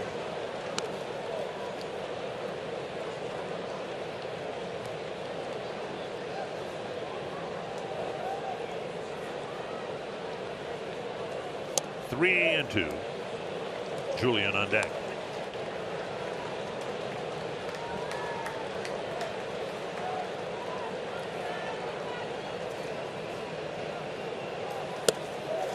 And it's a walk for Farmer. He's reached all 3 times. Each team has a representative, and Correa, the logical choice for what he's done in a relatively short time in this community. He'll tell you, being from where he's from, where Roberto Clemente's from, might be the highest honor you can get as a baseball player. Inside to Julian. Drew a walk against this pitcher his last time up. It makes it that much more special. Being from the same island. Doesn't get any better than that. It just shows that he cares about other people. We're in Chicago with Roberto Clemente Day, and I asked Vasquez about it, also from Puerto Rico. And Vasquez, when he signed with the Twins, they wanted to give him the Vasquez number 21, and he said, I wanted no part of it. I didn't want to feel the pressure of wearing Clemente's number. Checked his swing, and it's 2-1. It kind of reminds me of nobody ever wearing 99 growing up.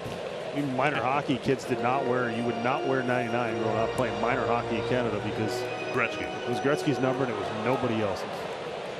Wow. Even in minor hockey, that was it. Checked his swing, and a dribbler back to the mound. And that'll wrap things up. We head to the 6th, tied at 3.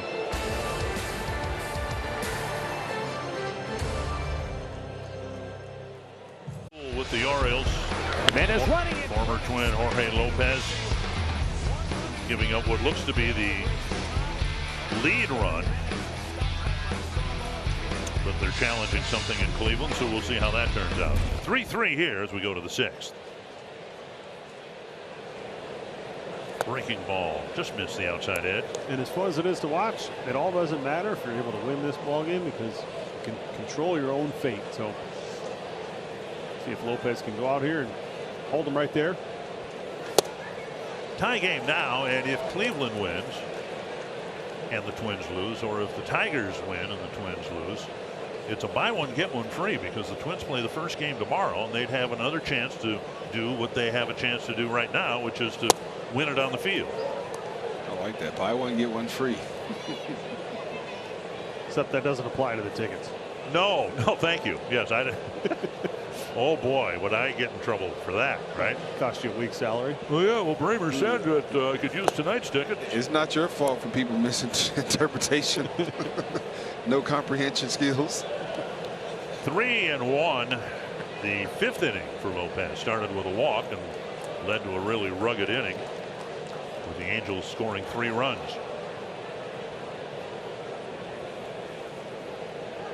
Tapper to short. Farmer gobbles it up, slings it across, one away. There'll be a lot of fun and excitement here at Target Field. Big or small postseason tickets for groups of 10 or more are available now for potential wild card games at Target Field. Don't miss out on the chance to build postseason memories with your group, and go to twins.com/groups or text groups to 51655 to organize your outing today. One down, and now Adell.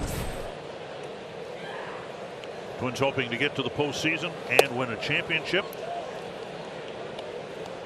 I was going to say that Lopez, where he's at in his career, where Daniel's at in his second major league outing, the 3-1 slider right there, the ability to throw something off speed for a strike and get it out, as opposed to all the walks we saw that inning that Daniel had, got himself in trouble.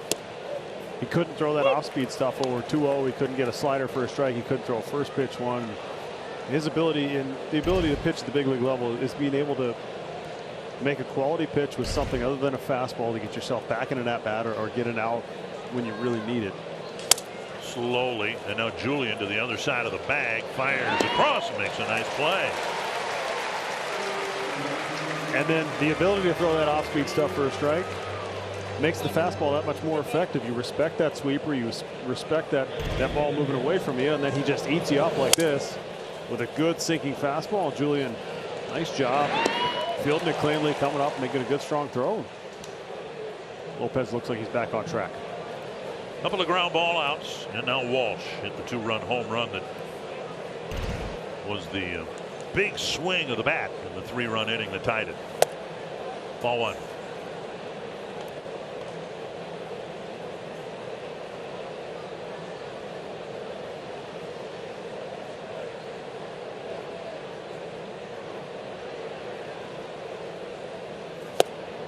One. I gave you a trivia question, and you nailed it right away. Louis Arise in great position to win a National League title the year after he won an American League batting title. 1-1. And in the live ball era, only one guy in history has ever done that, and you got the answer right away. Well, happened to be a former teammate. Right. DJ LeMahieu with the Rockies and then the Yankees. Was it back-to-back years? I believe there was a gap year in between. I believe so. Arias will be back-to-back years. 2-2. And then I want to say Ed Delahanty like 120 years ago did it. How do you even know that name 120 years ago? Because I saw him play. Oh. No. Okay. 2-2. Lopez trying to bounce back after a rough 5th with a 1-2-3-6.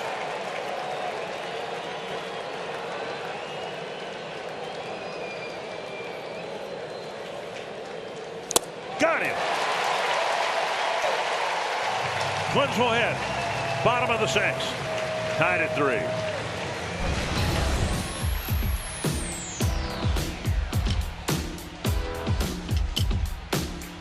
To stay informed and connected with their favorite team, buy and manage game tickets, redeem offers, access exclusive content, much more. Download the MLB Ballpark app today.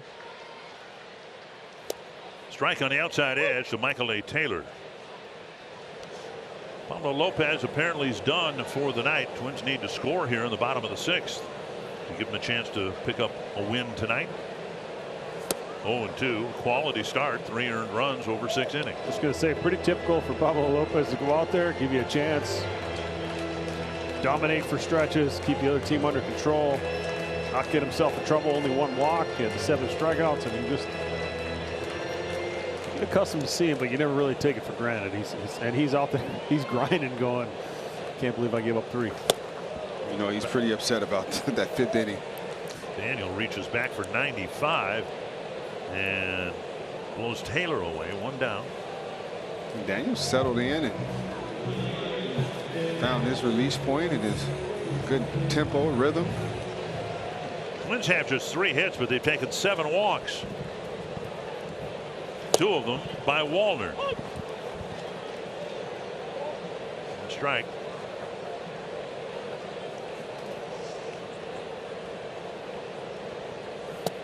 One and 1.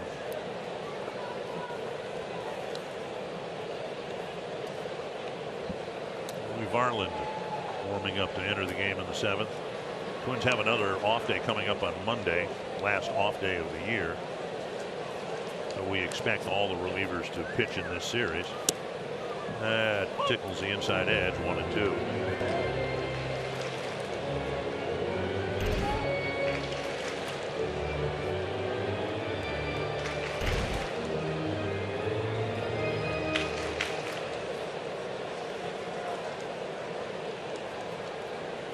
Got him.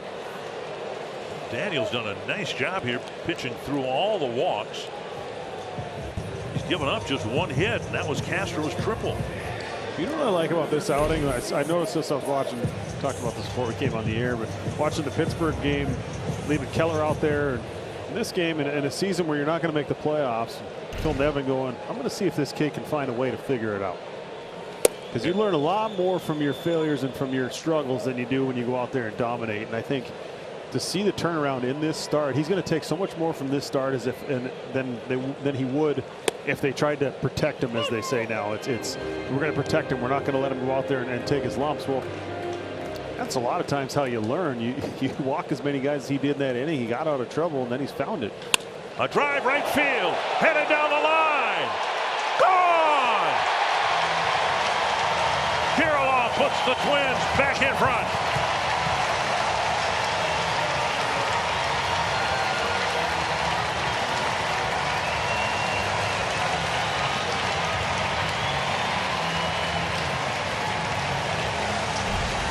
Well, this big Friday night crowd was waiting for something to cheer for, and they tried to crowd him with that fastball, but he's able to clear that front side, get the barrel to it, and get it out of here. And almost right on cue, as I said, he found a way to figure it out and gives up a home run. That's the excitement this big crowd was waiting for. When you talk about young guys producing, just throughout the lineup. And now Polanco drives one to deep right. Off the wall. An extra base hit, a double on the very next pitch.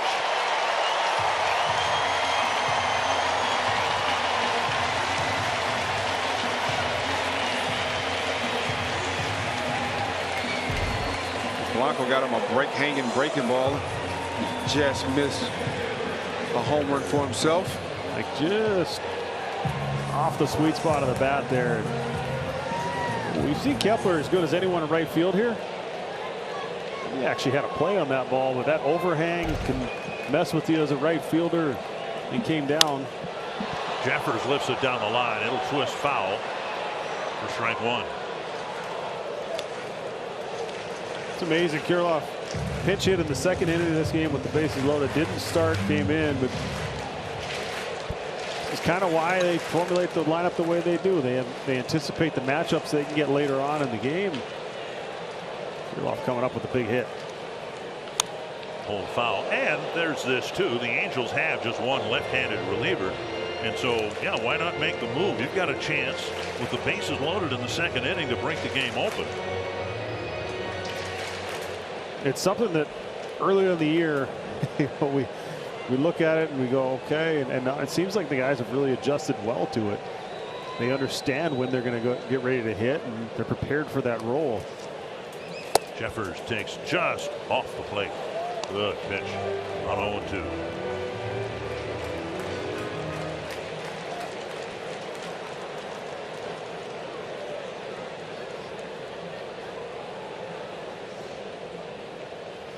And now 2-2. Beginnings of activity. No throwing of a baseball yet, but the Angels finally getting somebody to the bullpen mound. Twins did give Lopez a run here in the 6th, looking for at least one more.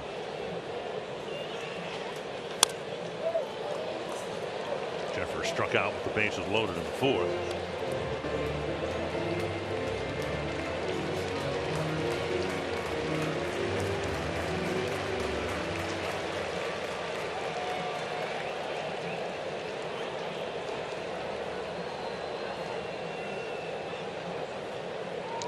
To second. Back handily is Polanco. Crowd's into it now. This is as lively a regular season crowd other than opening day I've seen in a while. Everyone's looking at the television, reading the newspaper. Back to the mound, an easy play for Daniel. But Alex Kirilloff with 2 outs in the 6th gives the lead back to the Twins.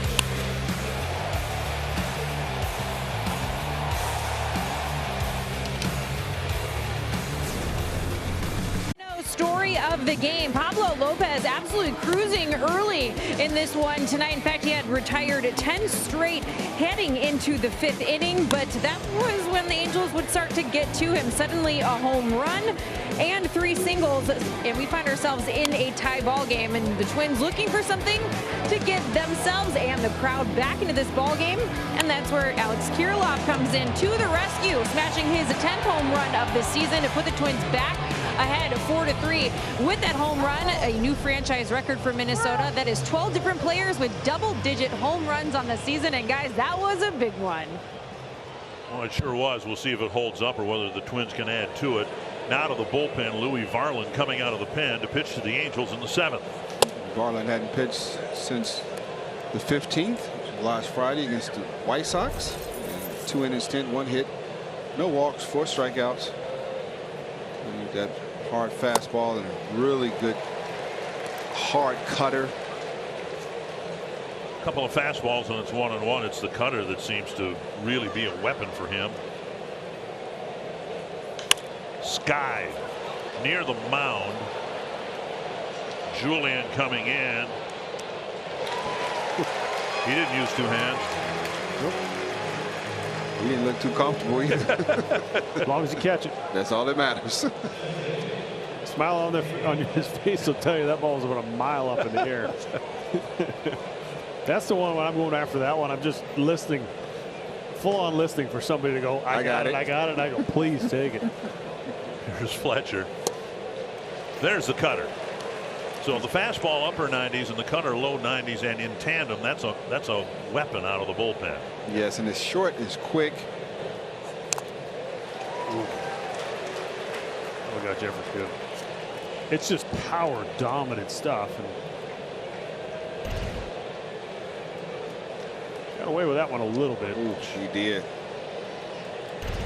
Inside of the thigh.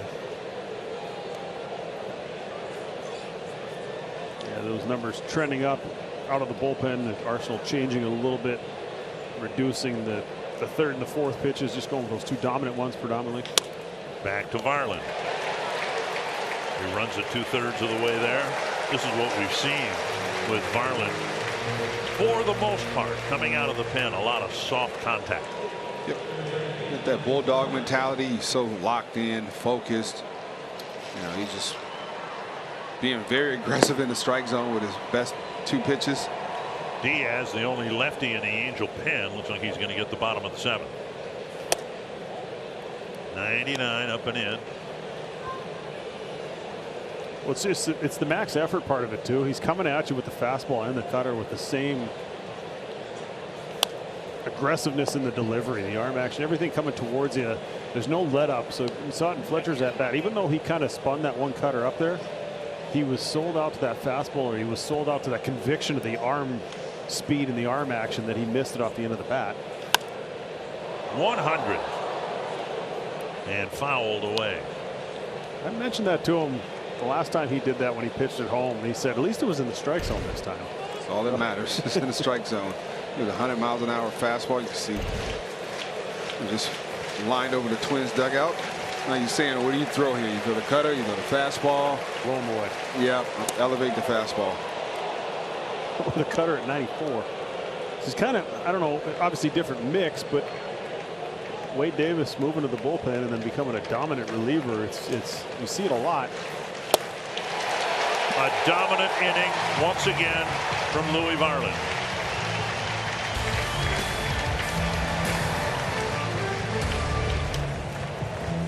It was in 2006. Twins won their ball game. Mauer won his batting title. After a rain delay, the Royals in Detroit beat the Tigers, and the Twins clinched on the field, kind of, sort of, because you guys were in the dugout and on the field watching it an hour after your game. I get asked all the time, what was my favorite memory? And that right there is at the top of the list. That sharing that moment, it felt like nobody left the Metrodome. We all watched on the screen that is about a tenth the size of the scoreboard the screen we have now here at Target Field. But Phil Nevin was a part of that Twins team. Yeah, it was just a special run we had going that year. From June on, we felt like we could beat absolutely anybody. And disappointing that Laureano wasn't healthy for that. We believe that having Laureano and Santana at the top of the rotation, we would have been unbeatable in the playoffs, but so goes life, and here we are waiting for this team to pick us up. Kepler hitting against the lefty Diaz. First pitch spanked and under the glove of Fletcher. That ball knocked Fletcher's glove off. Probably a hit for Kepler, his first of the ball game. I got that as a hit. Hard hit ball. Does it really make a difference how hard it's hit if it's hit right at a major league defender? He had to play it the way he did because it was hit. That actually did go down as an error. That had actually, I don't know if it was knuckle spin or top spin to it, but it's a major league second baseman. And now the switch hitter Castro. You know that's a conspiracy this year. Official scores are giving out more base hits. It's hard to get an error. It really is these days. Spoken like a true pitcher.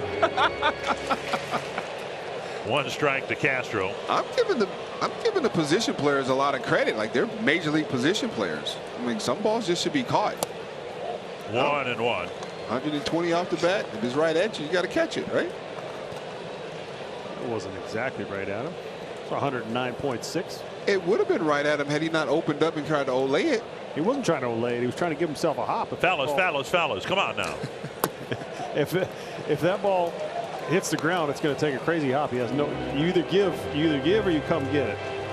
You catch that, you got a better chance of getting handcuffed if you try and catch that ball shin high right at you. You have to have space for your hands to move. Well, he should have came and got it. Down and in, missing. Diaz last pitched a week ago, a third of an inning.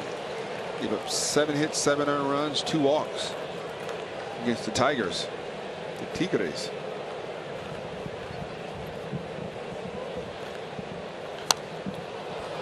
Fouled back, headed to the press box. You can barely tell up here that we've known each other for about 22 years. And yet you expect me to be the peacemaker. Just a good old-fashioned baseball discussion. That's all we got going on. Full count. Hitter, pitcher. And he might have cracked his bat.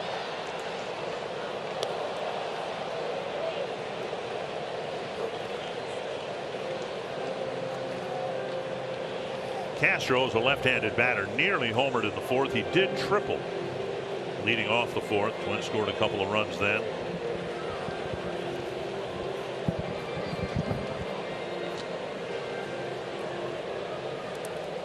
Oh, that thing's got homers in it. The old magic shoulder. What is it? Maybe keeping it warm. I don't know. Maybe massage. I don't know. Whatever it's doing, it's working. Pretty soon, next game, we'll see 16 guys lined up on the rail with one of those. That's what put him on the injured list, that sore right shoulder. Castro takes a walk, and the Twins, who have just 5 hits, taking their 8th walk. Yeah, 1 error mixed in there. First and second, nobody out. I'm not taking the bait, Justin. Farmer's reached all 3 times, a single and 2 walks.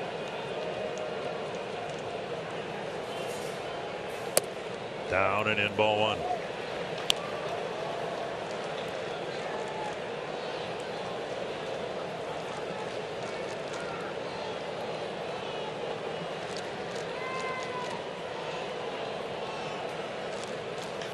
To the right field corner. Deep to the corner. Fair ball. Kepler will score. Castro holding at third. An RBI double for Kyle Farmer.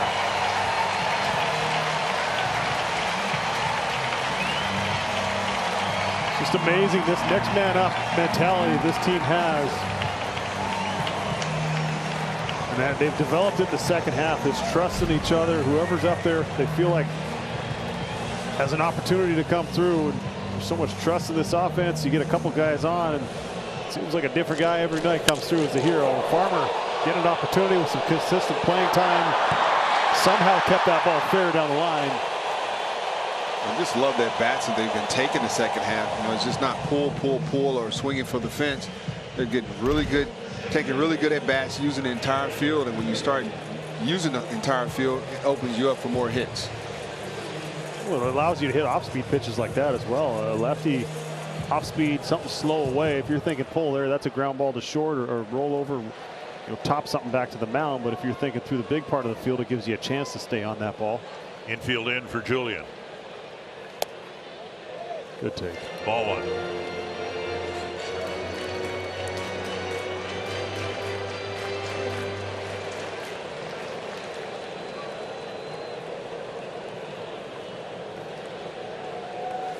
And a strike. Julian 0 for 2 with a walk. Trying to find some outfield grass here to drive in a couple more.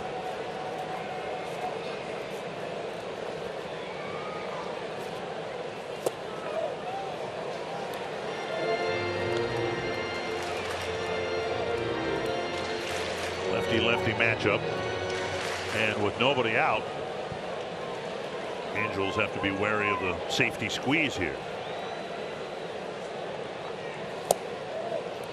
3-1. And we'll mention it again. Julian has yet to draw a walk from a lefty. It's inching closer and closer to that.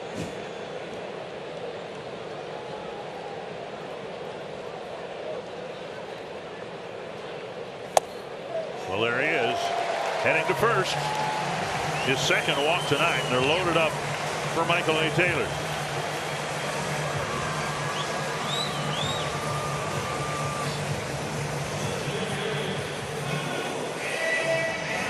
Taylor drove in the first Twins run in the second with a single.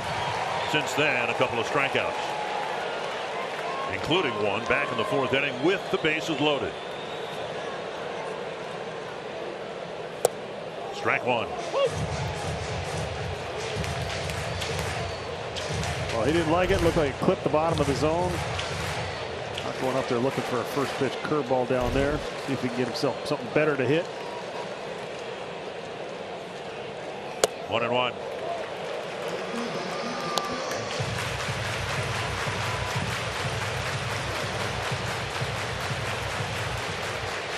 Caleb Thielbar getting ready on the bullpen mound as well. Blocked by O'Hoppe. And I think this is one of those games, even if all these runs come around to score, you're still going to go to those guys that we typically see in those close and late situations where it's Thielbar, Jackson around, whatever it is. And I think to nail this thing down, chance to win the division title, I think that's the way that the rest of this is going to play out. Yeah. 2-1. Popped up, back, and out of play. What's the old saying? Dance with the girl that brung you.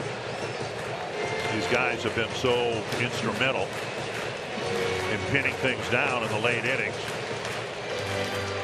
Dance with the girl. You'd not heard that before? No.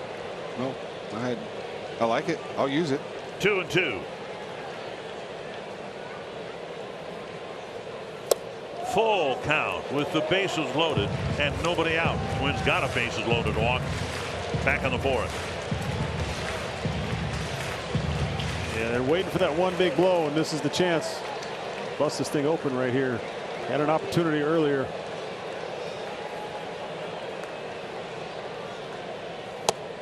Ball 4 and a 6-3 game.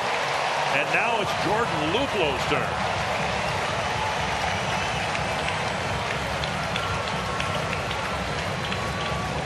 Well, good patient at bat there. Got him a first pitch curveball to start that thing off. Very bottom part of the zone, but stayed in the at bat. Didn't let him affect the rest of his plate appearance and fought his way through it. Ends up taking his walk, driving in a run, and setting it up for the next guy. Well, Jordan Luplow is back with the Twins. He was designated for release and assignment, actually left Chicago and went home to Arizona for a couple of days and then came back to Cincinnati, and now he's up here with possibly his biggest at bat for the Twins this year.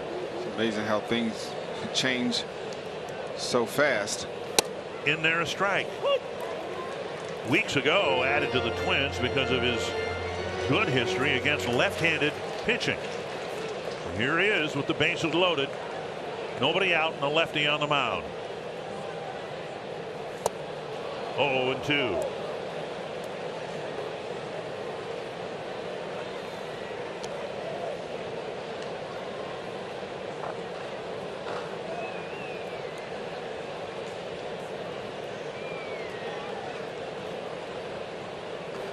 Kirilloff on deck.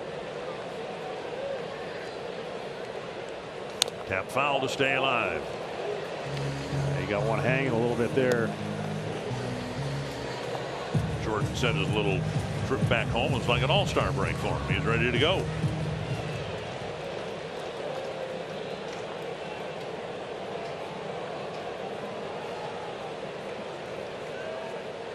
Got him upstairs. And that's the first out of the inning. And now Kirilloff will come up with the bases loaded. T-Mobile coverage cam, the swing that put the Twins back in front 4-3. I got a heater up under the hands. Said before, open up that front side, clear some room, let those hands work, and put it up there in the dock. Corner infielders up, middle infielders back in a 6-3 game. Ball 1. Kirilloff against lefties, hitting 125.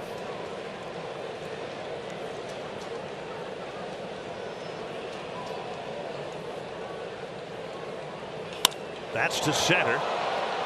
Adell for out number 2. Heading home. Farmer scores, and Kirilloff drives in a run with a fly ball to make it 7-3. Yeah, second sac fly of the ball game for him. Drove in one in the 4th that way. Home run, drove himself in, and then just using the big part of the field. Just an approach with a runner on third, less than 2 outs that could take you a long way in this game. You just give yourself an opportunity, hit it to the big part of the field. It's a long throw. You just have so much more room to work with. It allows you to stay on so many more pitches, and you see him do it a couple times in this ballgame tonight. The situational hitting for the Twins since the All-Star break has been outstanding. Remember how dreadful things were in the first half of the year with the bases loaded, to the point where I wondered on the air whether the Twins with runners at second and third could decline the walk. I like it. Pulled foul. They did appeal the tag at third base, but Farmer did not leave early, according to Jeremy Rehak.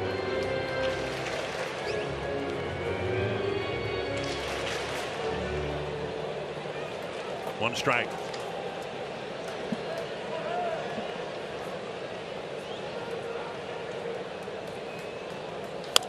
And now 2.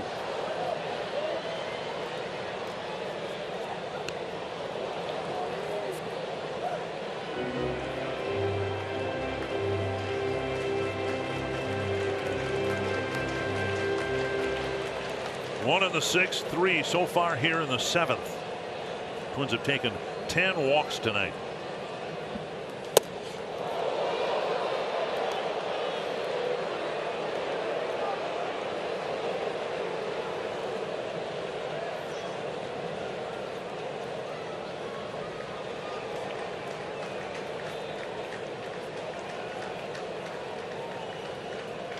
Slap to right, a base hit. Julian around third. He'll score. Polanco to the second with his second double.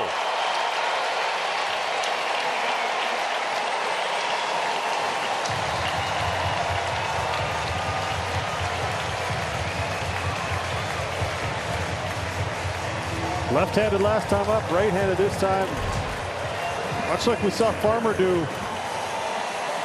This one here, actually a changeup. I think I said it was off speed that Farmer hit, but that was a fastball. This one off speed. And Polanco checking the runners ahead of him, making sure he can cruise into second base. Just the approach. One opposite field hit after another. That opposite field hit from the right side was similar to his hit on Wednesday in Cincinnati that put the Twins ahead. Didn't try to pull the ball. Just hit it where it was pitched. Fouled straight back. 1 strike. Jeffers 0 for 4.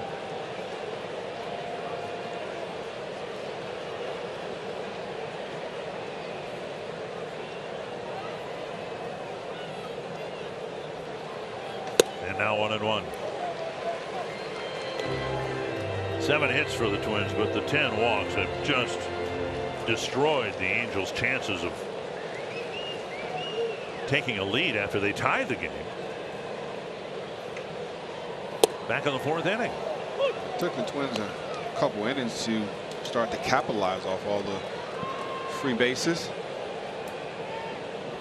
Just needed that timely hit in between a couple walks. 1-2. 2-2.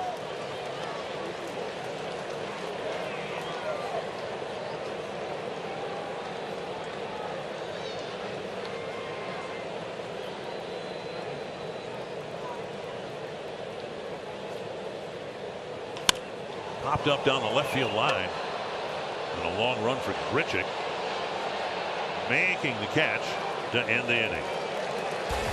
The Twins add 4 more and lead by 5.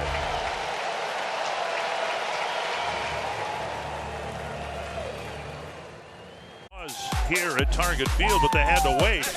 I still have that dress shirt, by the way. Nicky Punto got me pretty good. It was the inaugural year of Target Field, and there were so many great moments that year, but yet you guys had to wait for a later game to end before you could celebrate. Yeah, I don't unfortunately remember much of that, but it was a great year in that new ballpark, sold out every night. And that was you just look back on some of these teams we've had, and you just wonder how this playoff streak has lasted so long with the talented roster put out there in the playoffs, but this one's as deep as any we've had. You're just 6 outs away from clinching another spot to hosting some playoff games in the first round. Tomorrow morning I'm going to do an interview with MLB Radio, and I can promise you I'll be asked about the postseason futility over the years, and my response will be what it's always been. There are a few guys on this team who are marginally connected to that streak, and so they can't be held responsible. Well, the fans feel it, but the players, it happened long before any of them were ever here. Right. Loop low in for Wallner. And you can't change the past. All you're worried about is winning the next game. So it's something for people to talk about, but as a player, you're not thinking about it. You're just trying to play the game and win today. Things change from year to year, and I looked it up today. Last year on this date, Twins lost to the Royals, and their record fell to 73 and 77. There was one player in that lineup that day who was in tonight's starting lineup. 1. And it was Matt Wallner, chopper to third, and he's not in the game now. 1 away. But that's how things change. Now, the Twins last year decimated by injuries, and there's a reason the Guardians caught them and passed them. And by the way, the Orioles have done that now in Cleveland. They're leading Cleveland 8-7 in the 9th inning. But I don't want to get scriptural here, but what, the sins of the father aren't visited upon the children, right? I mean, this is a whole new team. Outside.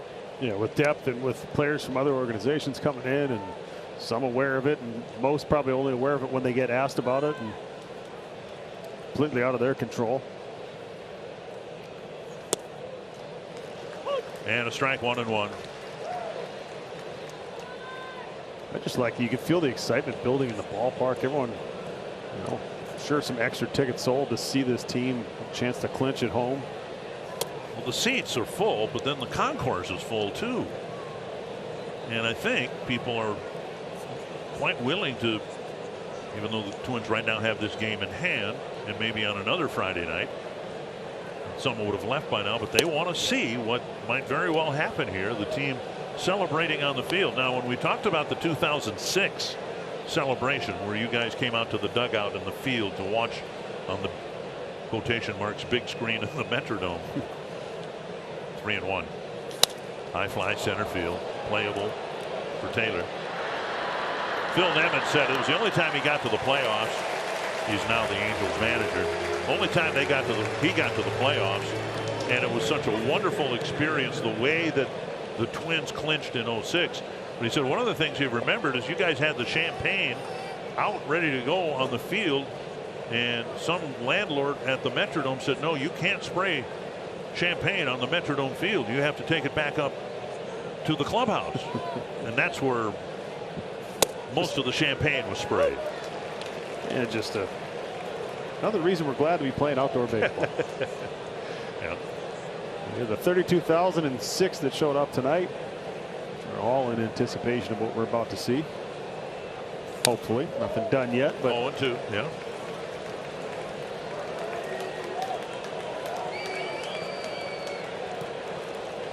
What an eventful September for that man. Babies are all doing fine. Been a baseball saying probably for over 100 years, sleep in November. Well, try having twins in late September and then very likely sending your team into the playoffs for what is hoped for a nice long run. Hot smash past Castro, and the 8th inning will continue. You'll sleep in November, but it might be November 2025. Ooh, Castro struggling to get up here a little bit. He went after that ball hard, good effort. Stayed down a little longer, maybe he thought, but a little bit of a face plant. Yeah, I don't know, something lower half, knee, hip, somewhere in there, but. Well, the one guy who could help mitigate the loss of Correa and Lewis in back-to-back games in Cincinnati.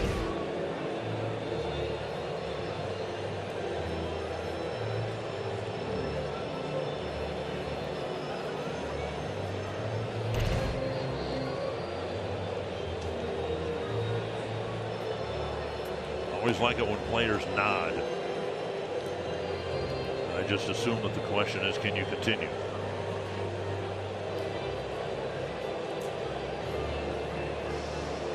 The answer is yes.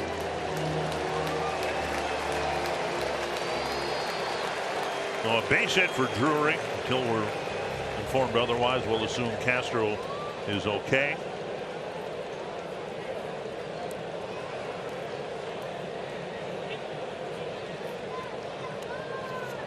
Hoppy will hit. Thielbar trying to pitch an uneventful 8th inning. Oh my. No, Hoppy buries a pitch into his foot or ankle. Yeah, Toughest guy in the field. He'll shake that off.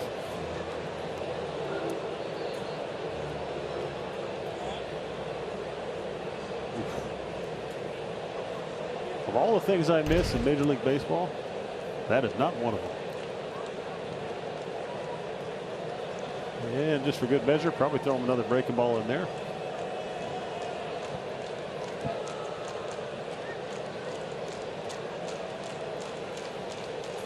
Deep to left. And O'Hoppe hobbling his way around the bases after a 2-run homer. And it's 8-5.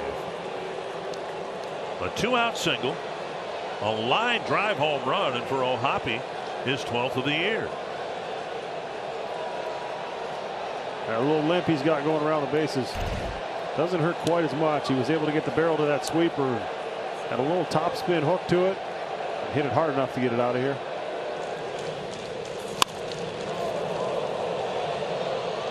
And give the Angels credit at this point in their season. They're continuing to play. They're continuing to fight.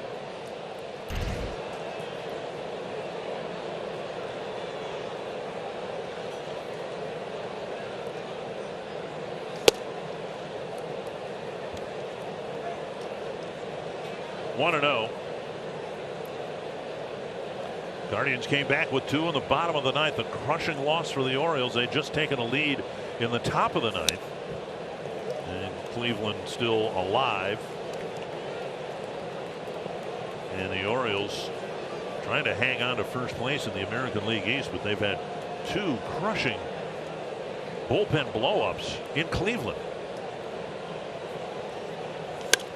Popped up on the right field line, and Kirilloff chasing it, and play.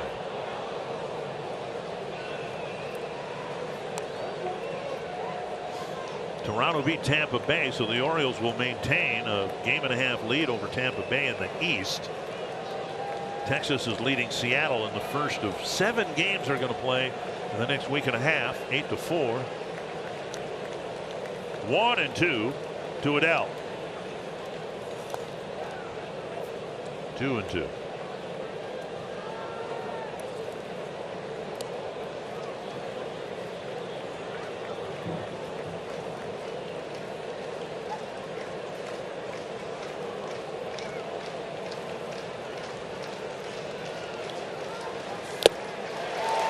A 2-run home run following a single after the second out. 2 for the Angels. The Twins still lead by 3. Is presented by authority. The Minnesota Twins and may not be reproduced or retransmitted in any form, and the accounts and descriptions of this game may not be disseminated without the express written consent. Minnesota Twins LLC. Twins 3 outs away from clinching their first postseason berth since the 2020 season, and when I asked Rocco Baldelli about that before the game today, he said there was really nothing to celebrate. Everything was so peculiar about the season, the lifestyle we all were living. There was no reason to celebrate anything, even though the Twins won 3 out of 5 games in the shortened season. This will be different. Popped up near first.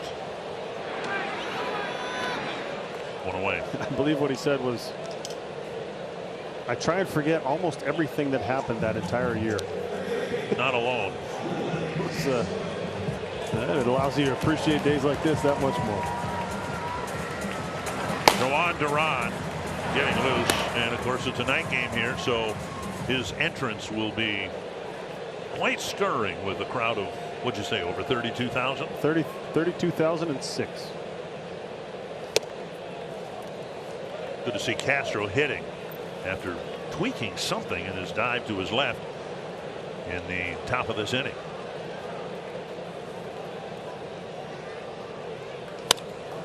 And a swing that seemed uneventful.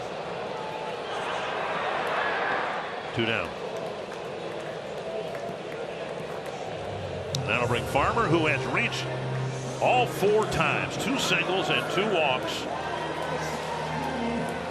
And he has really been a key player this year for the Twins, and will be particularly now as the Twins give Correa a break on the injured list. And it's nice to have a veteran shortstop to take his place.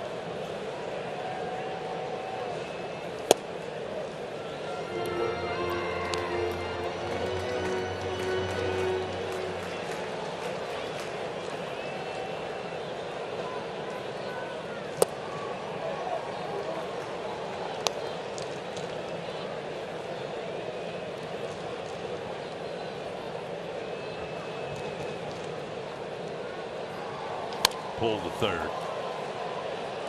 We'll go to the 9th inning with the Twins leading by 3, needing 3 outs to clinch a division championship.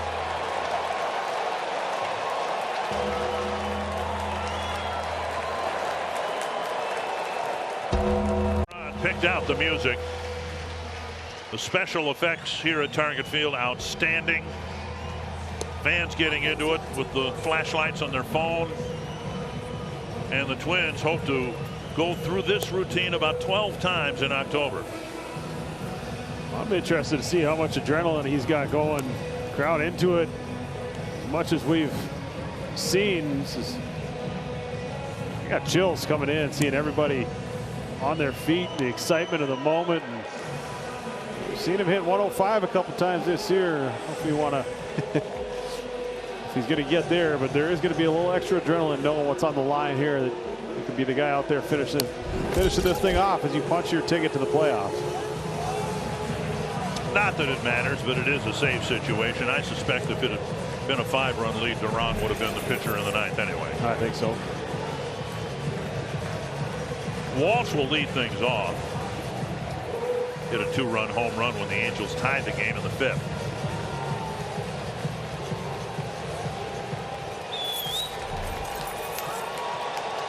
Hard to sit on really any one pitch with him. He throws so hard, that splits hard, breaking ball, and see what he does. Outside, ball 1. The crowd will roar with every strike.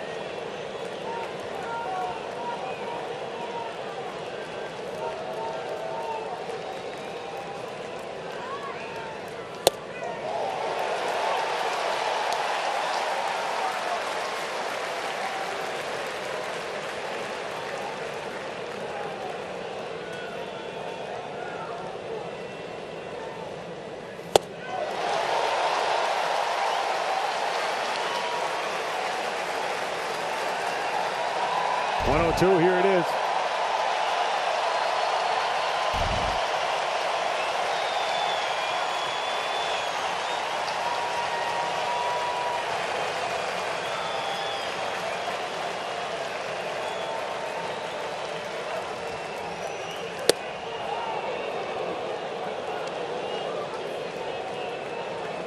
It's like a gallery getting quiet before a big punt in the Masters. Waiting to erupt.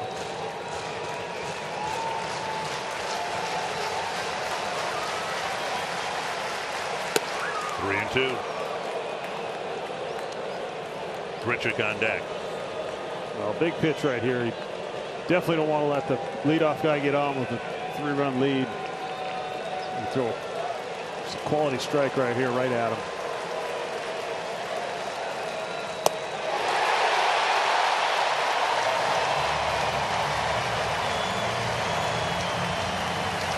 Two outs away. 103 just off the edge. I'll take that for a quality strike. Just amazing that that ball can move at that velocity. Just reaching back and going right at him. Bowen.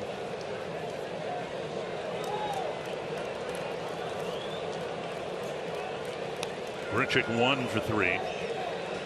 Singleton scored in the 5th.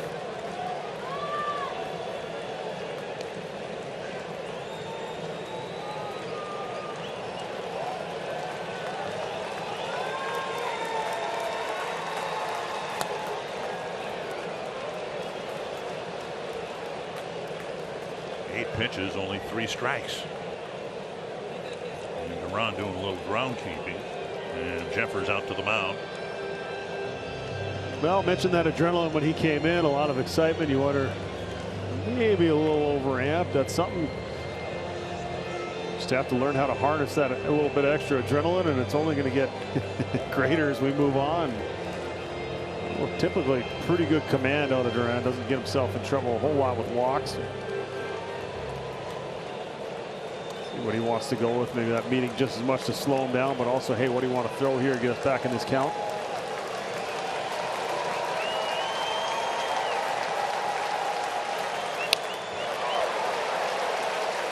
Reaching back for 103.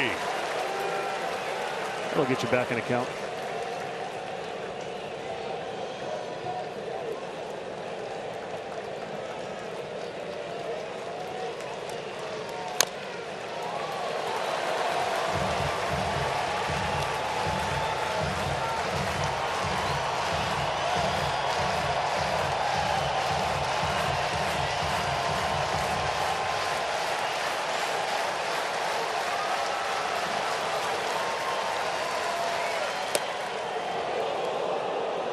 Breaking ball high. Question of location. I don't think Grichuk had any idea that pitch was coming. We're used to seeing him being able to drop that thing in there for a strike. Not quite there. See if he goes back to that 103. And instead, it's a 1-out walk. We got it up to 103, but just not where he wanted to.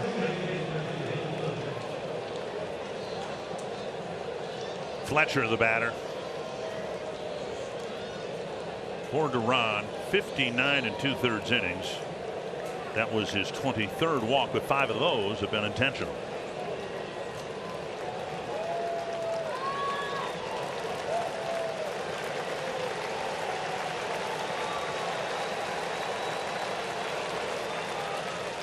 Bouncer to third, but foul.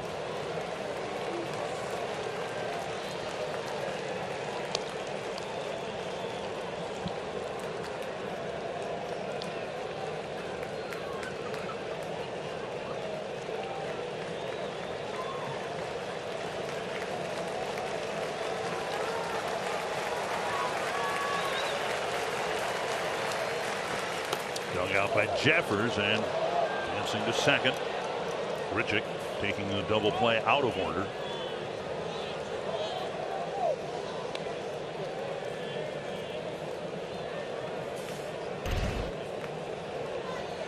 Just spiked that splitter and it actually never came up. Jeffers anticipating that ball to kick up. And Grichuk, if you're going down 3 at this point in the ball game, you better make sure you're safe, and he's safe easily. 1-1. Base hit right field. Grichuk had to hold up, and now the tying run will come to the plate. So Fletcher, only seen him do that about 50 times. Taking a pitch, lining it to the opposite field. And now Stefanik will bat. Just staying on top of that ball, just shooting it the other way.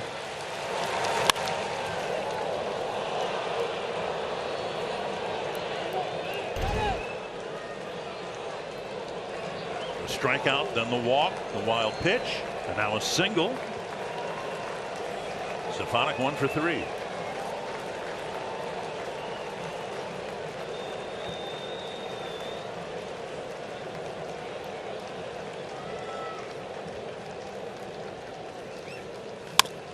Off the middle and through for a hit. And the tying run is on. And the bottom of the Angel lineup has drawn the walk, delivered the 2 hits, and now Shanuel will hit with the tying run at first and 1 away. Just building drama. Boy, he's succeeding.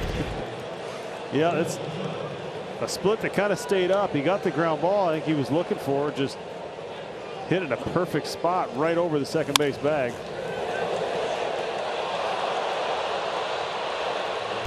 Oh, mound visit from the pitching coach, Pete Mackey. Duran has been really stingy when it has come to allowing runs. First time he's given up a run in his last 7 outings. And just the second time in his last 14 outings. And if it's just 1 run, it's no big deal, but Angels put together a bit of a rally in the 8th with the 2-out single and home run in the 8th. Now the 7, 8, and 9 batters all reach in the 9th. Pitch runner by Phillips. Speed at first base. Phillips running.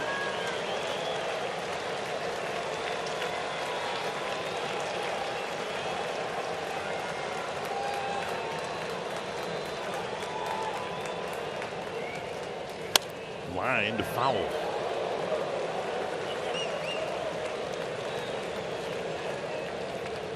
One strike.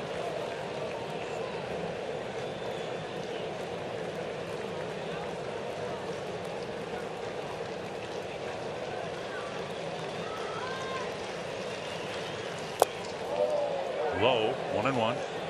They'll appeal, but no swing.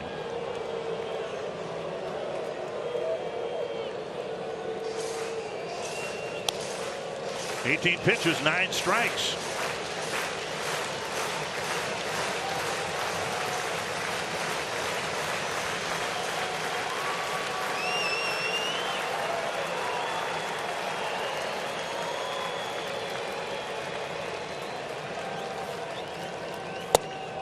Two and one, nearly hit him.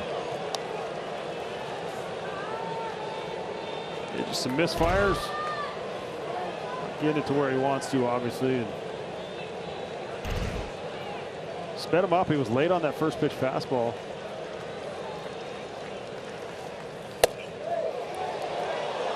High at 100. A walk would put the speedy Phillips in scoring position. Want to get back in the zone.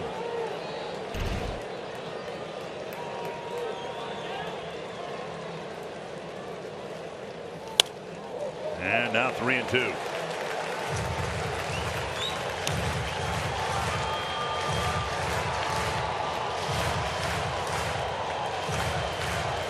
Neto, rookie on deck.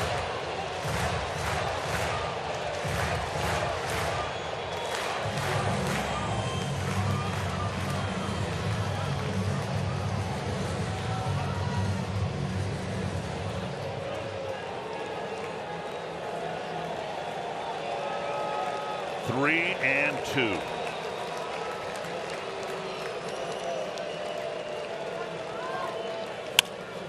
Short center. In fact, an infield fly rule will be called. 1 out away. Came back from 3-1 to get the out.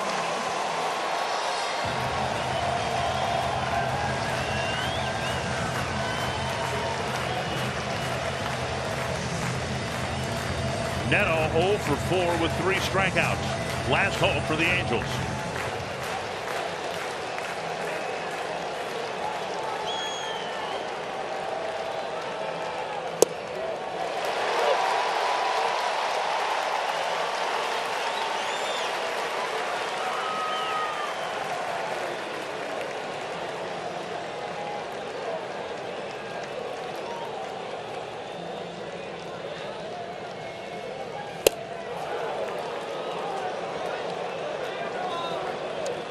Fifth pitch of the inning coming up.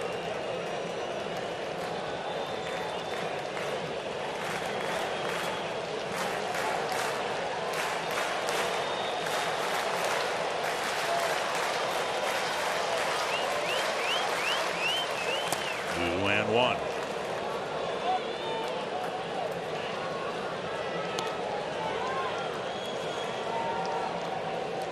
Twelve strikes out of the 25.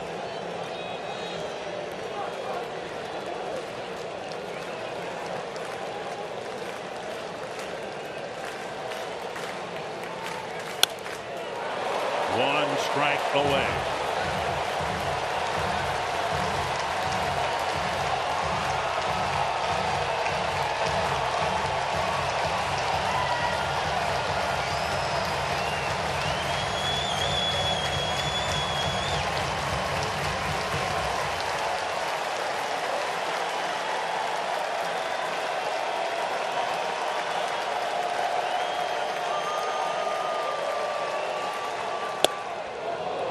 And the runners will leave early. Brandon Drury on deck. Fourth 3-2 count of this inning. He's out there battling. He's working for it. This crowd's just way too rough right here.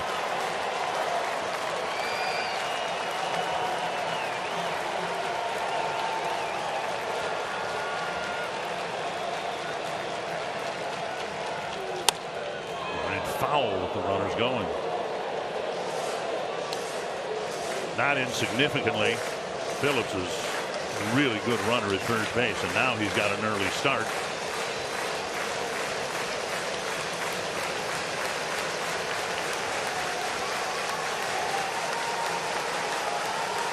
Another 3-2.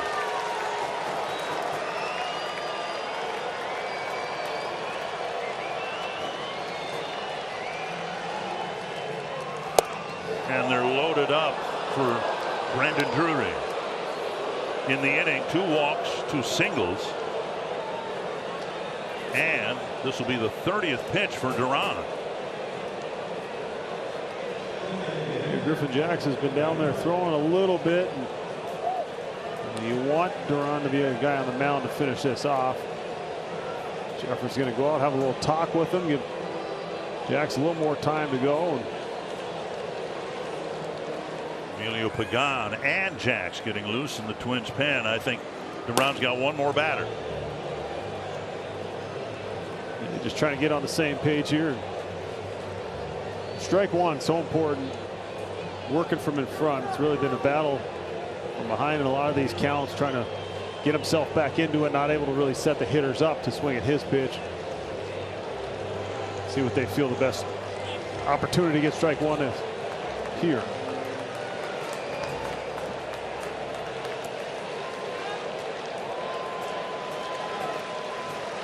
A trip to the mound to perhaps help compose Duran, get the final out.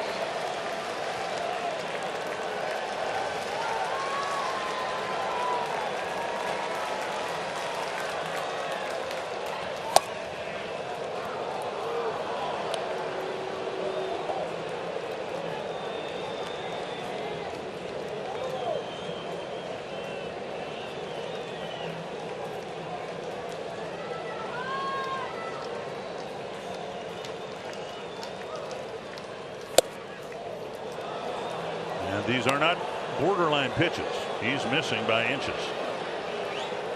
Yeah, hitters aren't tempted, especially a guy whose stuff is this good. You want to shrink the strike zone and get something down, and just too far off to convince these hitters to chase.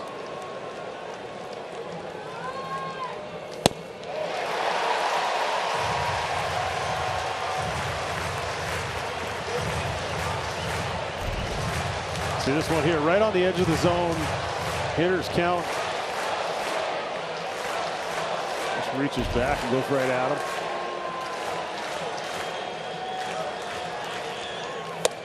Check swing, but he went. And again, 1 strike away.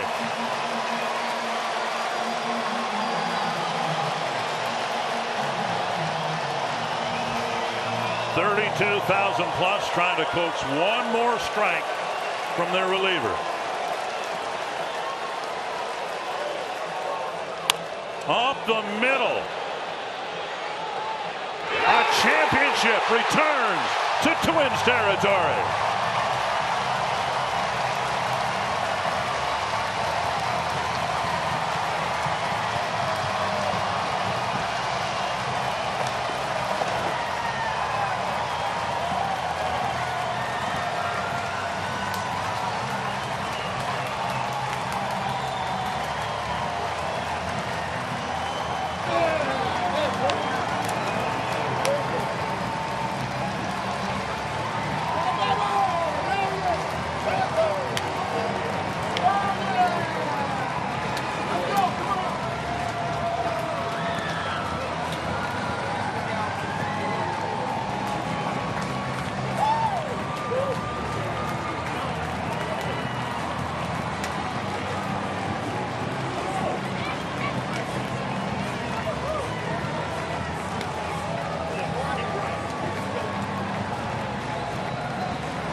Not the first time he's been smiling from ear to ear in the last week. Eddie Julian making the play. Yeah, how fitting. The rookie, the tough play at the end of that ball game. He's worked on his defense incredible amount, comes through with a nice play. You leave spring training with the goal. The first one is to win your division. They've checked off that first box, and they're going to enjoy this tonight because this is something you don't get to celebrate. You never take this for granted. This is the best feeling you can have as a baseball player.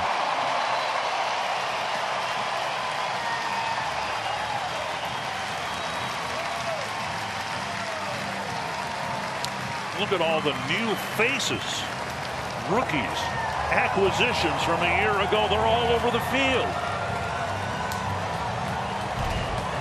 Twins front office did a great job assembling a group of players, established players, veterans, Solano, Castro, developing younger players, bringing them up.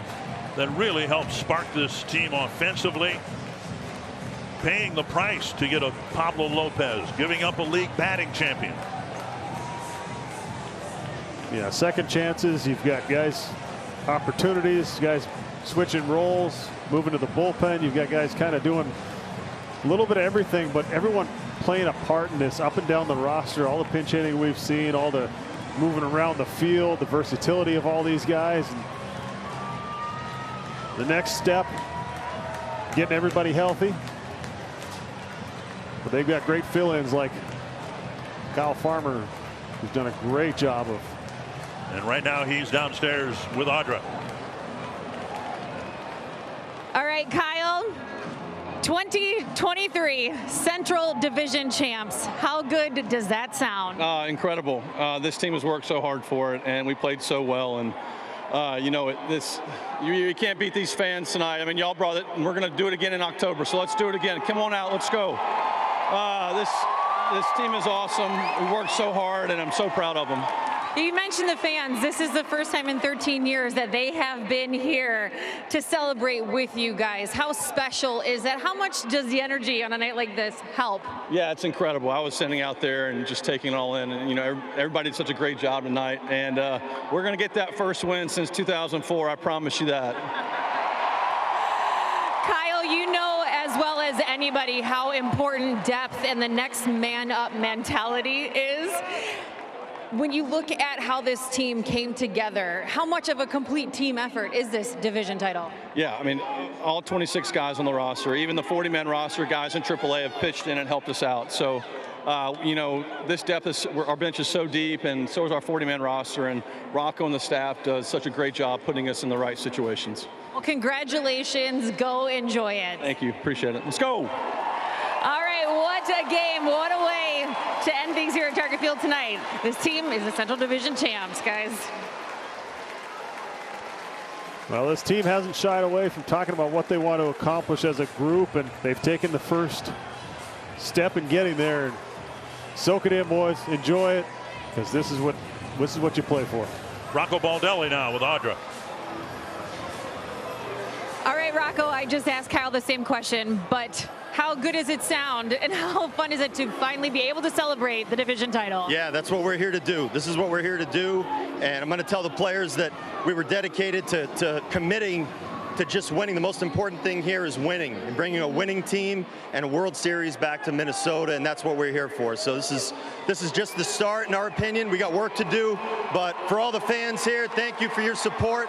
This is what we're here for, and we got a great team out there. They're awesome.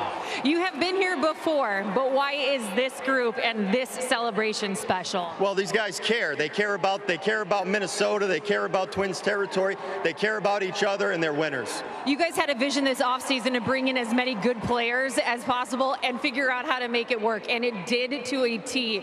How rewarding is it to see that plan come to fruition when everyone's helping out? Yeah, we needed every single guy out there. Every single guy out there came to work every single day throughout this regular season, ready to work. They're workers. They're tough, and they want to play, and we needed every single one of them to win as many games as we did. Everyone stepped up a different day. It's been terrific working with these guys, and trust me, they're not done. Your Twins were born on Sunday and now a division title. Does it get any better than that in terms of a week in the life of Rocco Baldelli? No, it's as good as it gets for me. And thank you, everyone here. Thank you guys very much. Congratulations, Rocco. Go solid. Thanks, Audra. All right, for more, let's head over to LaTroy. He's standing by with Pablo Lopez. How does it feel? You pitched in the game that they clinched on. How does it feel? What are you feeling right now? I feel a lot of emotions. You know, every day it's about winning, but today a little bit extra. We knew what we needed to do, and we did exactly to get it done. You know, I tried to do my part. The offense picked me up when they needed to, the defense. So just a great all-around win, and we got to enjoy tonight like ever. Right. So the season started off great, had a little lull in the middle part, but you guys finished so strong. What was the key to your success this year? No, I think it's just consistency, you know, knowing and like trusting myself, trusting my process, knowing that everything I do is like what's translating to the mound every 5 days, you know, like just focusing on controlling what I can control, like a lot of the other outcomes, all the outside noise, don't let it get in between my process, my routine, and then just enjoy every night. Right. Well, congratulations, Pablo. You go celebrate with your teammates. Congratulations. There really is nothing like doing this at home, not waiting for a West Coast game to finish, to be able to do it in front of your hometown fans and feel the love, right? Yeah, this is kind of what I talked about earlier in the ballgame when I said my favorite memory or moment as a Twin was 06, because we shared it with the fans, because we sat there in the dugout, we watched it on the big screen in the Metrodome, we waited for that other game to end that you mentioned had a rain delay. There was just that moment there that you share with the people who support you, and you want to see the smiles on their faces. You want to make them proud, and I think this group, this is a special group. You see it, the closeness of them, the togetherness, everything they do, playing for each other, you know, willing to get pinch hit for and still stand up on that top step and cheer for that guy and be the first one to high five him when he comes in. And I think this team's really bought into this concept of playing for each other, and it's been fun to watch. Celebrating on the field now. There'll be a celebration in the clubhouse. And this has been a long time coming. As Rocco said, when they clinched a playoff spot, won the division, the season in 2020 wasn't a real season. They couldn't celebrate with fans. They couldn't celebrate with each other. We were socially distancing and all of that. And this is just the opposite. This is Byron Buxton smiling, even though he was unable to play for the last couple months of the season with the big league club. And they're putting up the plastic sheeting to protect whatever is behind in the lockers from about what is going to be sprayed all over the clubhouse. Oh, there's nothing. I'm telling you, there is nothing better than being in that room, leaving spring training with a goal and coming out here spraying each other with champagne. More celebrating to come, and Twins Live postgame to come, as well as the Twins are the 2023 American League Central champions.